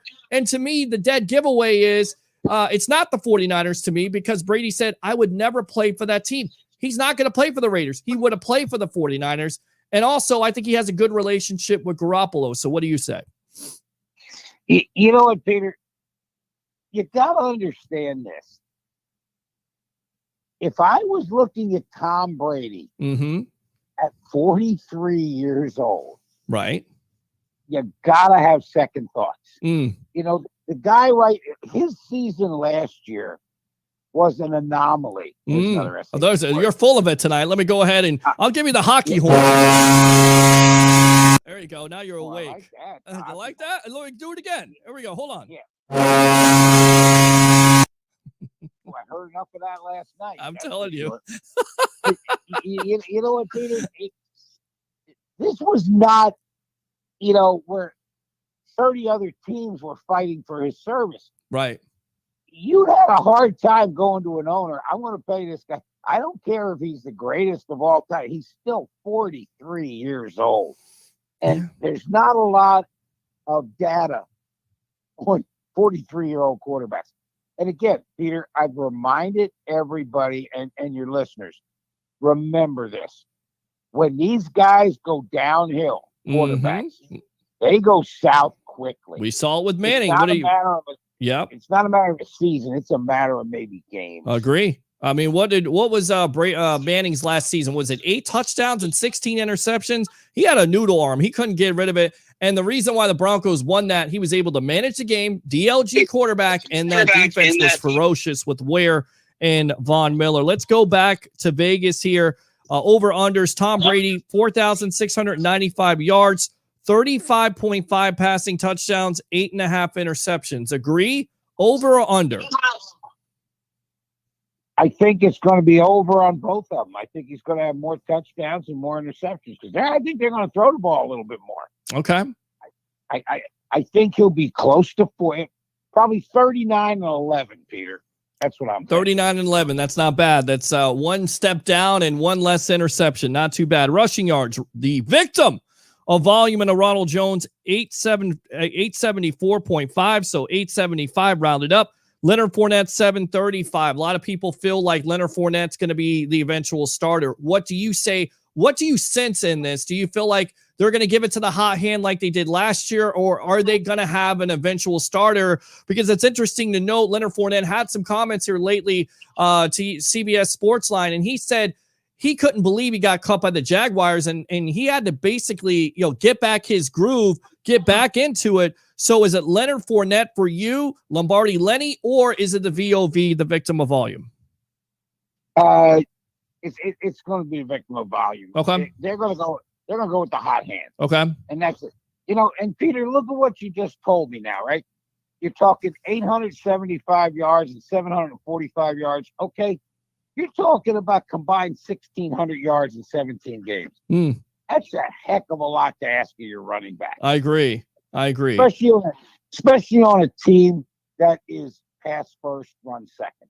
It's true. So, again, I think it's going to be a little bit lower than that. Now, what you may see is one of them go for 1,000 or 1,100 yards, but then that other guy's probably going to go for 300-400. Yeah, I mean, I could definitely see that, and Giovanni Bernard being in there in those situations. Look, I don't think he's a bell cow runner by any means, but are they going to use him in those pass catching situations where Jones failed last year, where Fournette wasn't necessarily good until the postseason, but he's nothing to write home about? I think he could take some carries away. So people have to put that in context. And then on top of it, Keyshawn Vaughn, he's kind of the unknown. I mean, it seems like Bruce Arians really feels like this kid has the potential, where it's crazy as it sounds. If Jones has a good year and maybe he prices himself out, possibly going with the Keyshawn Vaughn, I'm not ready to go there yet, but it seems like there's a lot of expectations for Mr. Vaughn, right? Yeah, and again, Peter, when you take a guy out of Vanderbilt, everybody goes, "Wait a second, what's going on?" But when you looked at his highlight reel, it was against Alabama, it was against Auburn. This guy was pretty darn good. It was against Florida, right? So he was making plays. It wasn't like you were seeing him against Missouri, sure, or Tennessee or something like that. It was against top-notch competition, and that's what you want to see. Right. Guy that shows up in the big games. Absolutely. All right, well, let's go to the receivers. We're going to have Jason Powers on here. Power Man, let me go ahead and play this. We're going to get you on here in just a little bit. Baby. Yeah. All right, I got all my sound effects working. The wide receivers, Mike Evans, 1,129.5 yards. Chris Godwin, 1,099.5 yards. Antonio Brown, 687.5. And Rob Gronkowski, 582. Over or under for Evans, because people will say he's not going to hit 1,000, right? 8 years in a row, but it's certainly possible. I mean, he's Mr. Consistency, right? And he's got another game to do it. Right. What you can count on for Mike Evans, 4 games of 150 plus yards. Sure. You can count on it. Take it to the bank right now. It's going to happen. When's it going to happen? Nobody knows, but it's going to happen. I can remember he had games like 199 yards, I think, up against Seattle. Sure. And again, he all of a sudden, he's going to jump up. Normally, he's going to have those 70, 80, 90-yard games. That's fine. But he's going to get one of those monster games probably 4 times a year. And that's huge. Receiving touchdowns, Evans 9, Godwin 8, Gronk 5.5. Over under. I think it's under for Evans and under for Godwin, and it's going to be over for Gronk. I got a feeling they're going to use those tight ends a lot. Okay. Down in the red zone, just because of their size. If OJ can stay healthy, of course. Well, you know what, Peter? It's not like the guys. I mean, he got hurt. Right. I mean, that happens. I mean, he couldn't come back. Mm-hmm. That was just the way it is. Peter Van broke his leg, came back. Sure. Just I hate the way people say, he's injury prone. Well, it's a damn tough game. Right. And right. if you zig when you should have zagged, you may be in trouble. And again, I can still remember the watching, which I can't do after I saw it the one time. When Joe Theismann got his leg snapped, I'm going, oh my God, I can't watch that. I get physically ill. And when you look at what's happening now, I just think, Peter, the injury rate with 17 regular season games is going to go up. Well, it's going to go up. I hope not. But and again, what if you're the Buccaneers, you're hoping to get to those last 2 games and maybe be like you said, maybe 13-2. Sure. And then you know what? Rest your guys. If you go 13-4, so what? Right. If you lock up the number 1 seed with that, get those guys out quickly. And we're on with the legend Leo Haggerty, former Coach Scout and now media member, Night Sports Productions, It's Sports Mag. Let's finish off with this. Monty Kiffin is going to be put in the Buccaneer Ring of Honor on September 19th. Consequently, versus the Atlanta Falcons, which a lot of people predict a blowout in that game. It could be biggest or greatest memory of Monty Kiffin. You've been around that man for a while. First and foremost, does he get enough credit in Buccaneer history? We always talk about Rich McKay and Tony Dungy, but does Monty Kiffin get enough credit? And what's your greatest memory of Kiffin the man? Monty Kiffin's greatest line was when they asked him, what does the N on the, he went to Nebraska. What does the N on the Nebraska helmet stand for? And he would go, knowledge. But That's great. Here's the best one. right? When they were talking about, the one gap and everything, I finally had enough of it. I said, hey, Monty, there's 8 gaps, right? Yeah. Okay. You got all your linebackers and all your defensive linemen covering a gap, and you're playing cover 2. 2 squat corners, 2 safeties. You got a gap open. You got to play Canadian. And he looked at me and said, somebody's playing 2 gaps, and we're not telling you who it is. And that was a great line. And you know who it was most of the time, Peter? 55. Of course it was. Derek Brooks, Yep. one of the greatest linebackers of all time. And of course, one of the great sports broadcasters of all time here on the Sports Web. That would be Mr. Leo Haggerty. Go ahead and promote yourself. We got to get out to the power man himself, Jason Powers. Go for it.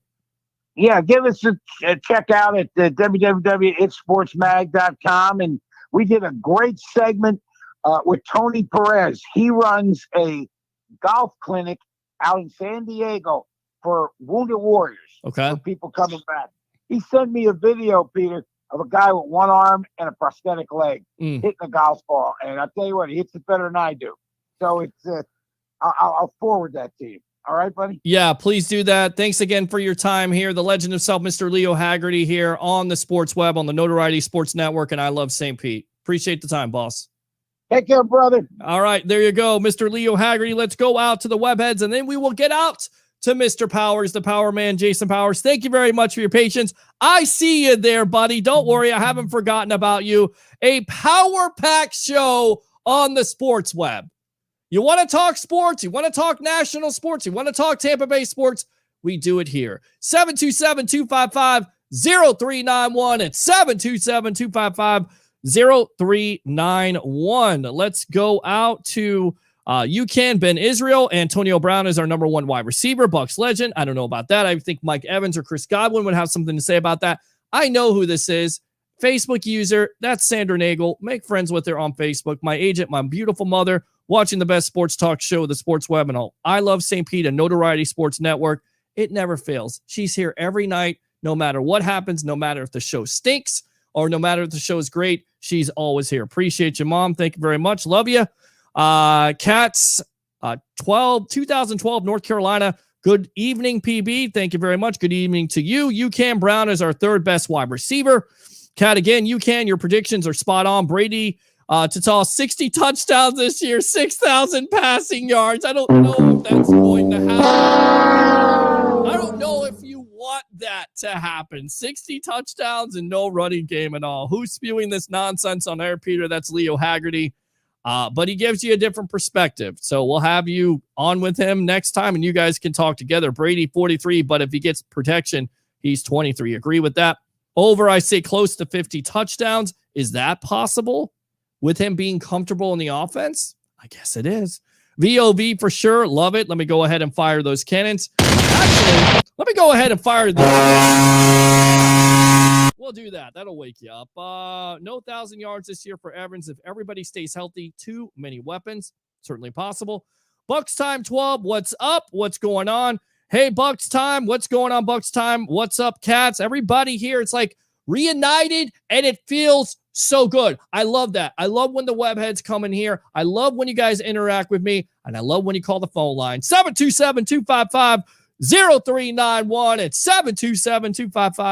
727-255-0391. Let's get out to him. Let's get out to the power man himself. Yeah, baby. Yeah. That's right, Mr. Jason Powers. Powers on sports broadcast or podcast. Excuse me. It's a broadcast to me. What's going on, buddy? And your thoughts on these over-unders. People are saying Evans doesn't go over 1,000 yards. Brady possibly 36 touchdowns, lower than last year. Where do you lie on this? Welcome to the Evolution. Peter, how you doing, buddy? Great to be back. Yes, great to be back. We can hear you loud and clear, so that's great. Brady, how many touchdowns? Because Vegas has him at 35.5. Of course, he had 40 touchdowns last year. To me, I think he could actually eclipse that, and this offense could be better. Where do you stand? I definitely think over 35 is a solid play, assuming he plays all 17 games. The one fear you have, though, like Leo was mentioning, potentially later in the year, if they've got something locked up in the last couple of weeks, maybe he doesn't play much in the last 2 games, which could hurt that total. But I definitely think 35 is a very reasonable number for him. I don't know if he gets over 40 because I'm with you. I think they want to try to run the ball a little more consistently this year than they did last year. So I do think that, and when you really look at Bruce Arians, when they get inside the 5-yard line, they like to run the ball on that first down play. They really want to establish some physicality. Your boy, the VOV, as well as Fournette, I think they like to run the ball inside the 5-yard line, especially on first and second down. Yeah, no, you're absolutely right. And they go with the hot hand. I love when you said the VOV. You got to say it right. You got to say it right on the sports web. Go ahead and say victim of volume. Go. The victim of volume.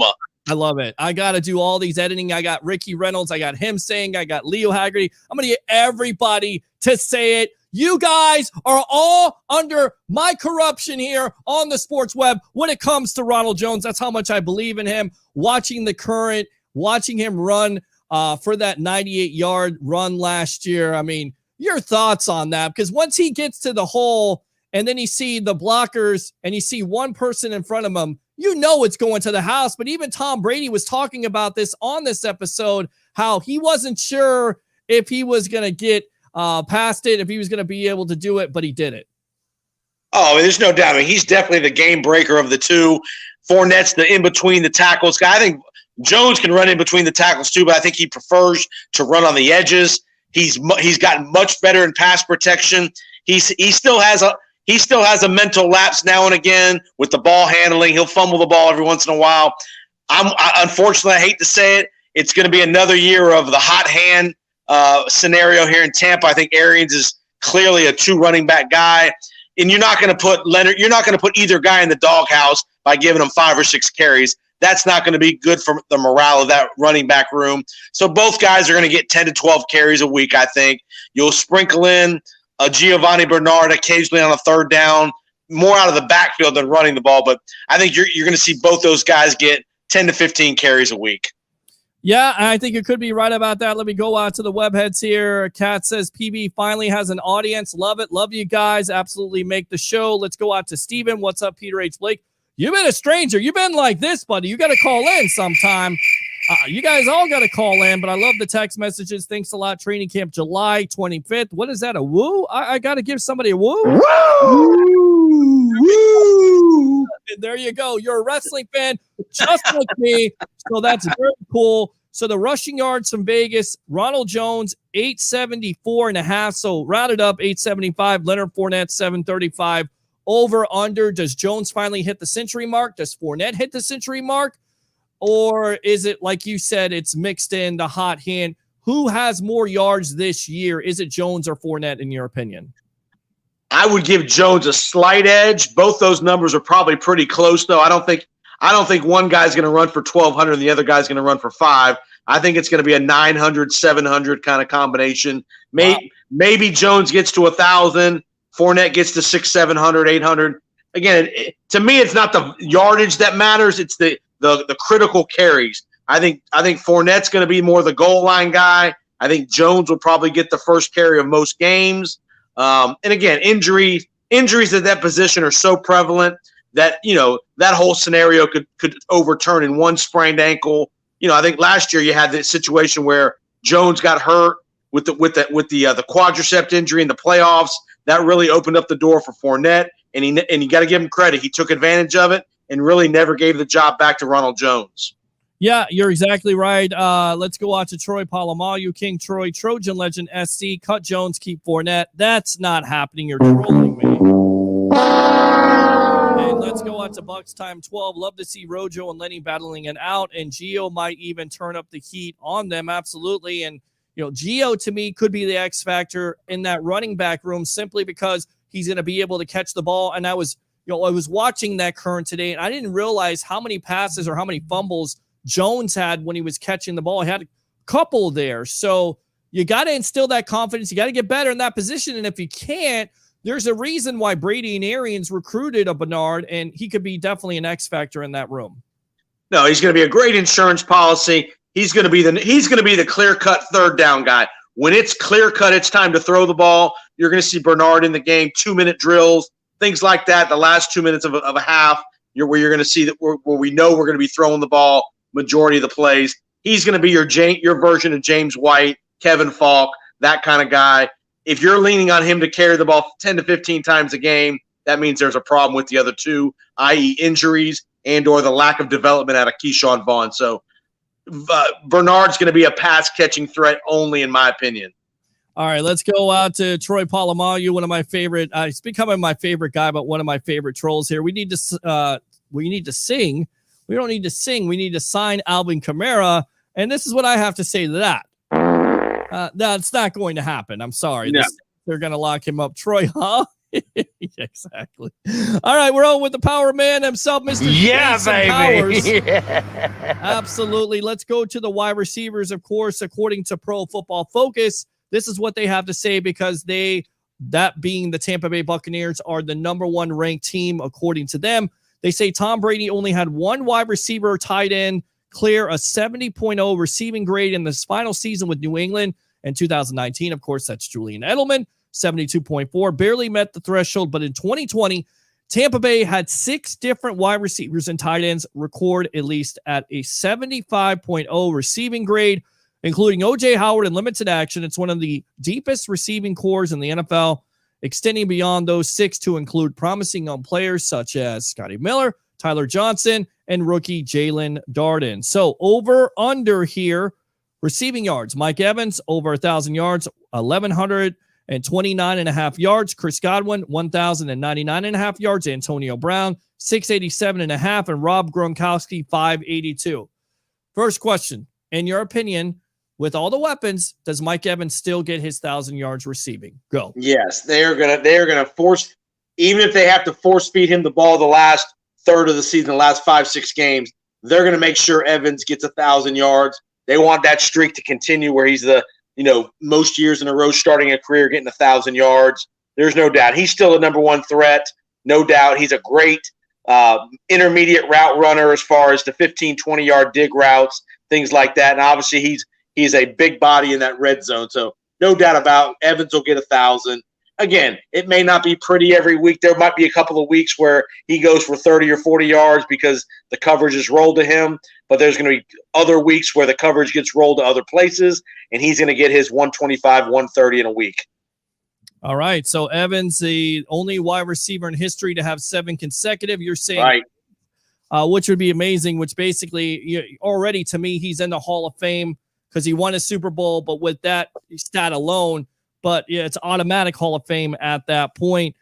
Do you think this offense is going to be better? Antonio Brown, is that a little bit lower? Should that be higher for him because he's going to have a full year? So is there a distinct possibility here, Jason, that he could take away catches and yards from a Godwin and an Evans?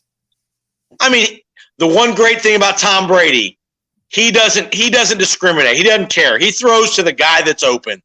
When he gets to that line of scrimmage, his great qualities is he's able to identify typically where the coverage is rolling before the ball's even snapped. So many plays, he knows where he's going to go with the ball as long as his receiver wins the one-on-one battle. As far as Antonio goes, he's going to be an up-and-down guy for us. I think there's going to be some weeks where he'll be a major factor, and there'll be other weeks when he doesn't because they're not going to stunt the growth of Tyler Johnson and Scotty Miller just to keep getting Antonio Brown catches. Remember, Antonio Brown's getting to his mid-30s. He's probably 33, I think he's going to be 33 this year. Yeah. They want to see more out of Tyler Johnson, more out of Scotty Miller. So there's going to be sets where Miller gets a series, Tyler Johnson gets a series. And remember, when they go 2 tight ends, that means they can't go 3 wide receivers. So there'll be lots of sets where there'll be 2 tight ends in the game, which means Godwin and Evans will be the primary receivers. And so, again, Antonio is going to be a factor. Is he going to go for 700-800 yards? I don't think quite that high, but he'll still get his touches and still be happy with Tom Brady. See, I think Brown could have more of an impact this year because first and foremost, you're going to have a full year. He's going to be healthy, and on top of it, he's going to be very comfortable with this offense. And because of that relationship, and I'm not saying Godwin doesn't have it with Brady and Evans doesn't have it, but Brown also, I feel like, that could be a possibility. Godwin could be the guy who takes the yards from. Maybe it's an Evans, but it's a good problem to have. Let me go back out to these web heads here. Let's see. Under, over. Okay. Best offense collection ever. Hope Brady and the boys have a healthy season. Bucks time 12. I think Evans gets 1,000. It's a team goal at this point. Kat says Bucks time. Cheers to that. Bucks time 12. We have yet to see the best of Evans and Brady. Agree? Yeah, I do agree, because especially that first 5 or 6 games last year, there were many, many situations where we're watching, you and I are watching on TV, and Brady and Evans are just off. A step here, a step there, one little half beat off where the pass is incomplete. I think those are the things that'll get cleaned up this year, the details. It won't be the route. It won't be, hey, run 12 yards and turn around. The little audible things, the little wink of the eye, the little hand motions. I think those are the things that are going to get cleaned up between those two and Chris Godwin as well. All right, good stuff. Let's see here. Let me go out to Kat. I think the offense will be better. I agree with that. Points per game over 31. I think certainly possible. Jeez. Yeah, no doubt. In today's day and age of offense, if you can't score 24, to me, that's a given. 24 is a given. Sure. Again, how we do in the red zone will dictate that 31. Are we kicking more field goals than we need to, or are we scoring more red zone touchdowns? I think we were top 2 or 3 in the league last year in red zone scoring. Touchdown percentage conversion, and that really improved after that Chicago game, week 5 last year. Yeah, I agree. The Chicago game was a disaster, though. Rewatching that. Scotty Miller will get more touchdowns, too, if he just does what he's been doing. I definitely think, he's a facet that we don't talk about, but we should, because he has that speed threat. Although Jalen Darden could be, a challenger if he can even get on the field, but you feel like they're going to be able to get more from Scotty Miller, going to be able to get more from Tyler Johnson. Again, there's only one ball to go around, but in those situations like a Miller right before the half, those are just crushing touchdowns that you really can't put a price tag on, right? Yeah, Scotty Miller, his big issue has been staying healthy. He's had issues both years staying healthy. You heard lots of comments last year out of Bruce Arians. We want to get Scotty healthy. For whatever reason, he seems to be a little bit injury prone, and not to the fact that he can't play in a game, but to the fact where he's always nicked up. He's always got a little hamstring, a hip, and he's not the biggest guy in the world. And playing in that league, when you're not the biggest guy in the world, it's easy to get nicked up and still be able to play, but not be as fully effective. And Scotty's number one effectiveness is his straightaway speed. He's not the best route runner in the world. He's a fast guy as far as a vertical threat. And to me, when you're compromised a little bit, especially with lower leg injuries, hips, knees, hamstrings, that takes away that extra step that he has on some of these DBs in the league. All right. Do you agree that the biggest X factor on this team right now is Devin White from what he did last postseason? You know who I'm going to tell you the biggest X factor is? Who? No, to me, Devin White's a proven player. The X factor to me, I want to see our cornerbacks step up and be impact game players. Carlton Davis, Murphy Bunting, Bunting Murphy. I want to see those guys turn into elite lockdown corners, especially Carlton Davis. To me, he's the X factor. If he turns into a shutdown corner that we really believe he can be, then this defense becomes devastating. He had his issues in the Kansas City game. He's a little too handsy for my liking at corner. He's a great talent, but that's the guy I want to see that turns into a technician and a tactician at the cornerback position. To me, if he plays at an elite Pro Bowl level, Devin White we know is a player. I want to see Carlton Davis become that elite Pro Bowl type player. And to that point, look, Davis definitely had his rough times with Tyreek Hill, but you look at how they defensed Hill. You can't cover him one-on-one. There's not a lot of corners they're going to be able to cover Hill one-on-one. So right. I think that back end played very well, even with some of the injuries they had in the postseason. A guy like Javon Hayden was able to come in. Of course, a Whitehead was banged up a little bit. Antoine Winfield Jr. was a little bit banged up, and they were able to come in and still do an admirable job, especially with the Mike Edwards. But I feel like that cornerback, Carlton Davis, definitely has everything to lose this year because he is a free agent. And I feel like he's a top 10 corner and he wants to ascend to be a top 5 or top 3 corner. He's going to have every opportunity to do it.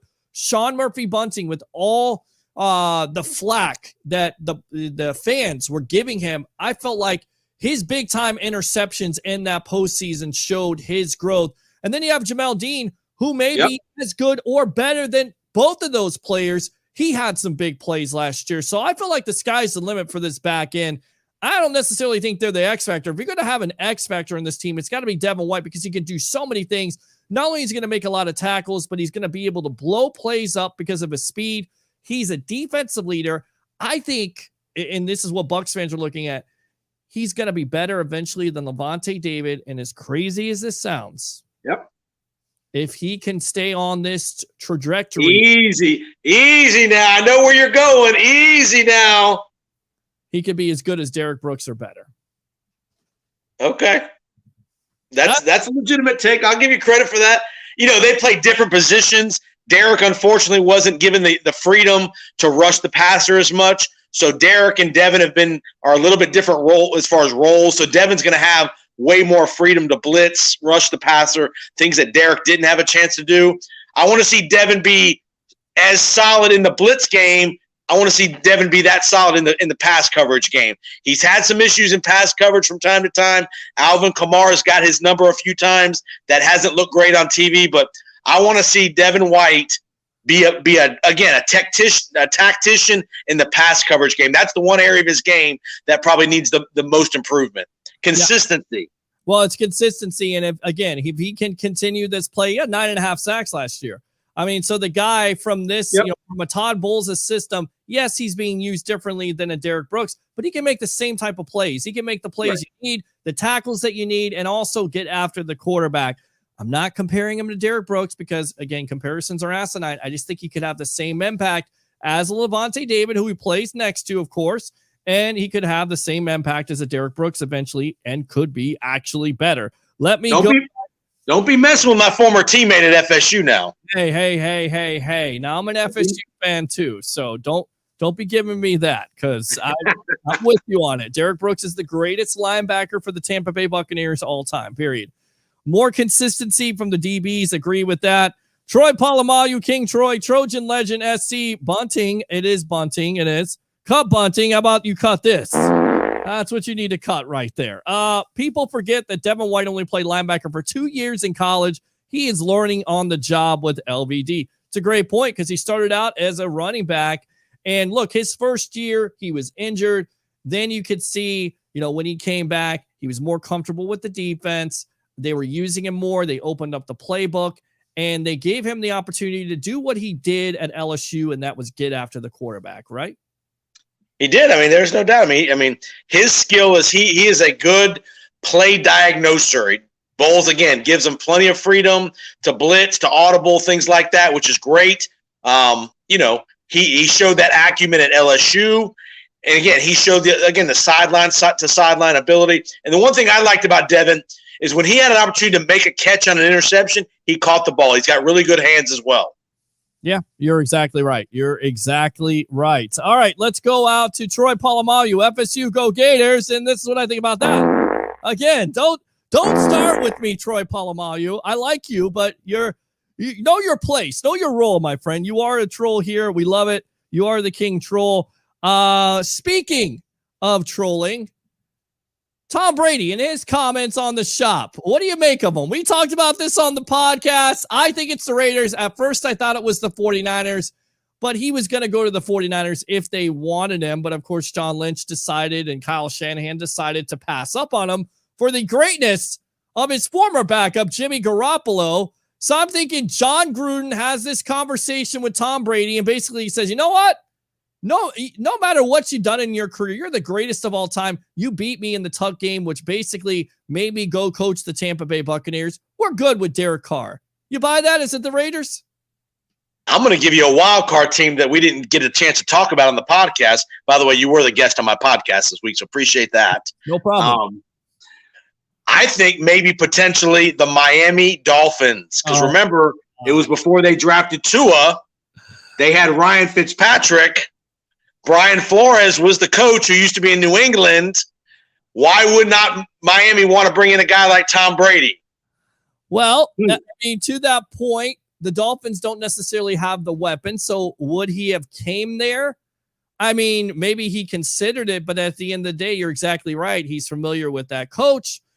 They didn't have the weapons. They did have the defense. Would they said, you know what, we're going to go with Fitzpatrick over you?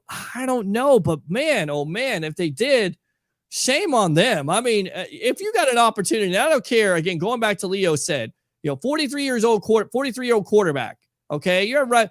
Look at the body of work. Has this guy lost the arm strength? Has this guy lost his intelligence? No. So if you're every team out there right now, you're kicking yourself that you didn't actually consider. Even Tennessee, look, I get it. Ryan Tannehill, 33 touchdowns, 7 interceptions. But Tom Brady, there's something special about him. He gets you over the top, my opinion. And that was the other team. I would say that'd be the other team I would think those comments were maybe directed at because of his relationship with Mike Vrabel, was Tennessee. There was some late speculation that Tennessee was serious in the hunt for Brady before he decided to come to Tampa. I don't know if Tom Brady in Nashville would have been the a good mix, but obviously with his relationship with Vrabel, they did decide to keep Tannehill. They re-signed Tannehill a day or two before he signed with the Buccaneers, so maybe that was the team. It's so interesting with one comment and the way he was talking about it. It's just unbelievable. And speaking of unbelievable, this quarterback. By the way, it'll come out about 6 months after he retires. That comment will get answered about what team that was. You can be assured of that. Well, somebody's going to sell some books. I mean, is it going to be like a Scottie Pippen situation where shade is provided to the coach and Michael Jordan?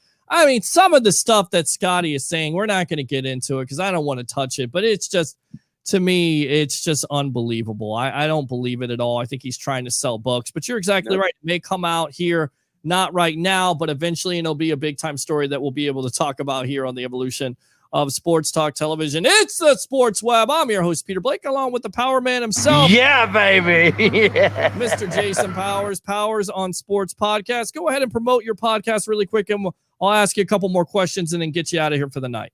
Yeah, we're podcast is getting released tomorrow, Friday.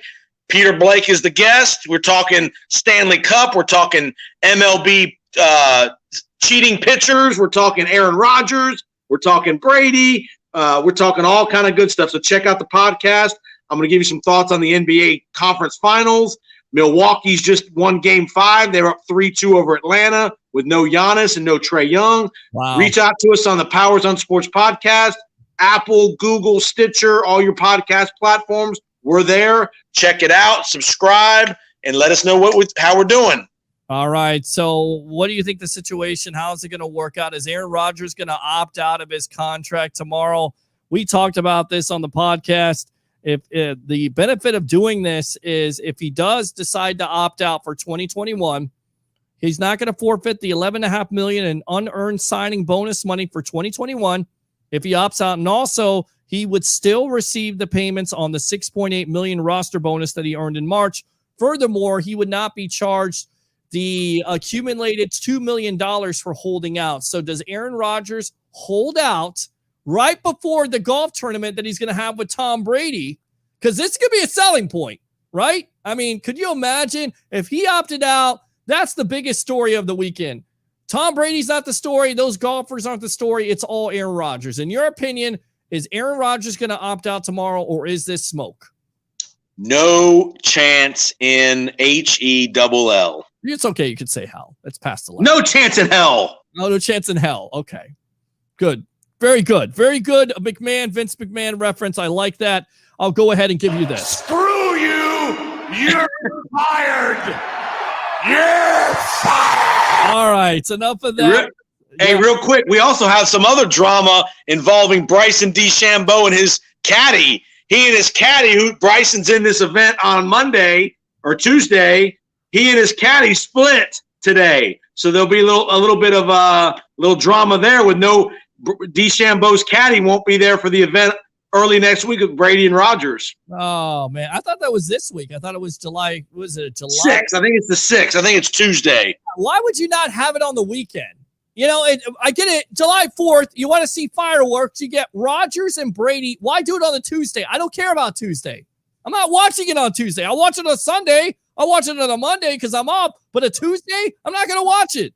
Well, the reason you're going to watch it, Peter, is because you're a huge Tom Brady fan. And number two, there's nothing going on Tuesday. It's prime time because they're playing out in Montana, Pacific Coast time. So that event's going to be on prime time. There's no NBA Finals, and there's no conflict with the Euros, with Wimbledon. So it's going to be a primetime event. That's why you're going to be watching Tuesday night, Peter Blake. Fair enough, Jason Powers. Let's go out to Bucks time 12. I think Raiders, maybe Titans. Bucks time 12 again. Hey, has Brady lost the ability to curb stomp the league? No, he has not. You're right. Kat, good night, everyone. Great show, PB. Thanks a lot. Let me go ahead and appreciate you. Bucks time 12 again. See ya.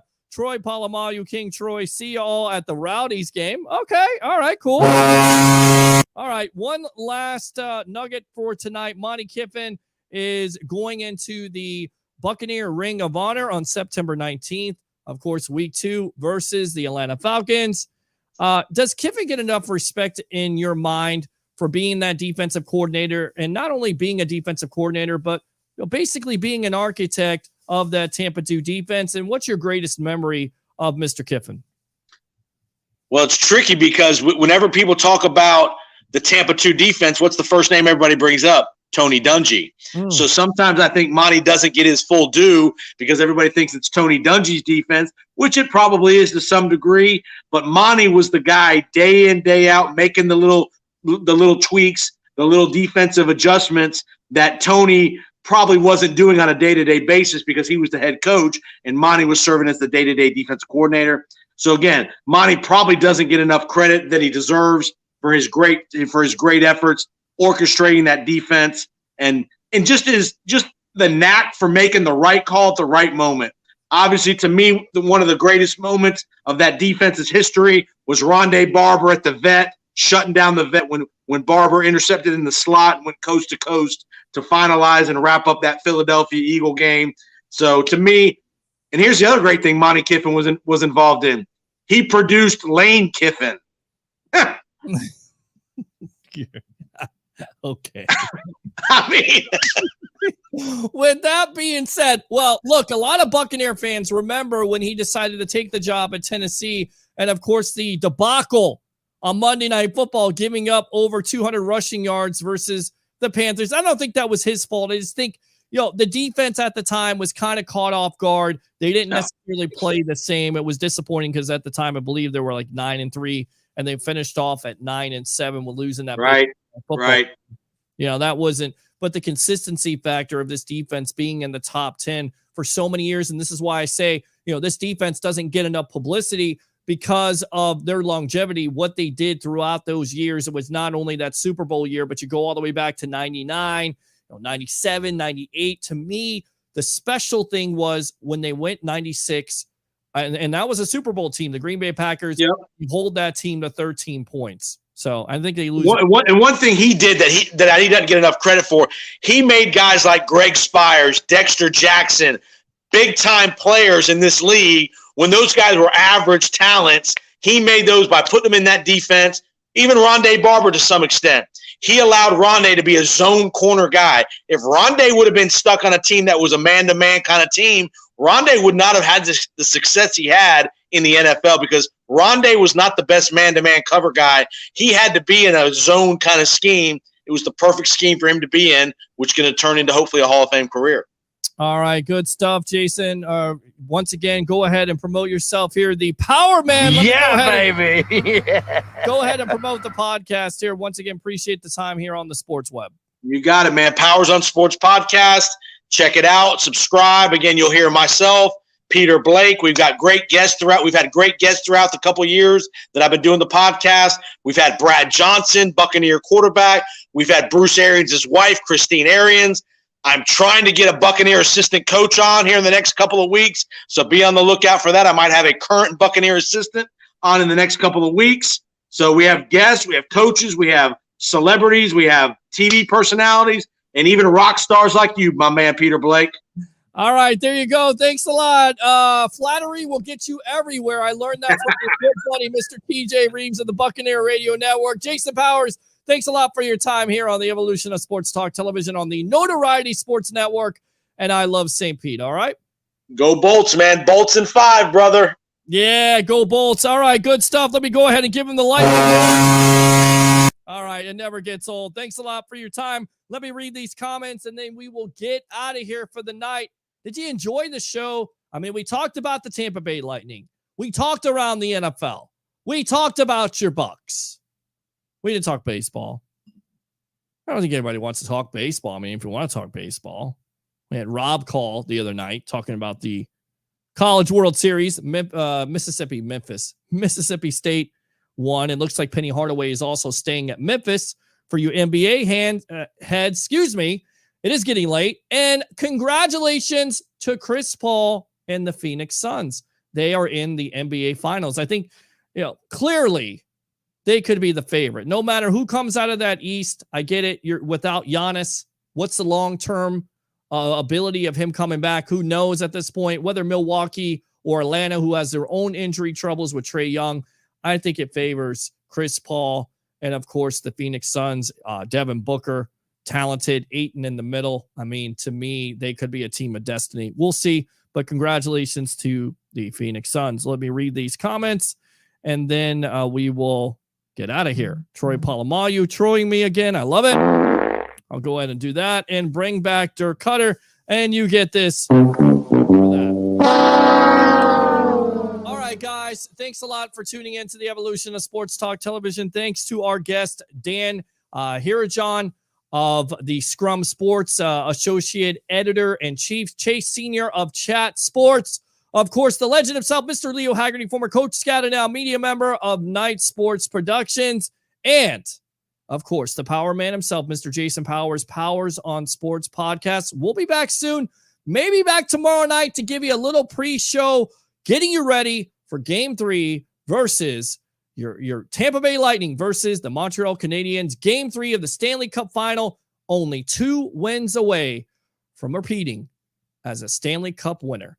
Do 3 things for me on this Thursday night. Once again, thanks a lot for tuning in on the Notoriety Sports Network. And of course, I love St. Pete. Bring your passion. Bring your excitement. Just don't bring any nonsense. I'm your host, Peter Blake. Have a great night.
Stan Arthur here for the I Love St. Pete Facebook group. If you're a business owner looking to connect with tens of thousands of potential new local customers, you owe it to yourself to get enrolled in our Key Tag Rewards program. Since 2019, we've signed up more than 200 local merchants. Sponsor opportunities are available too, such as our group banner ad and even your own custom key tags. Just go to stpetekeytag.com, get enrolled, and get ready to get busy. stpetekeytag.com. Notoriety Sports Network. Breaking news, live shows, unprecedented content. Notoriety Sports Network. Built different.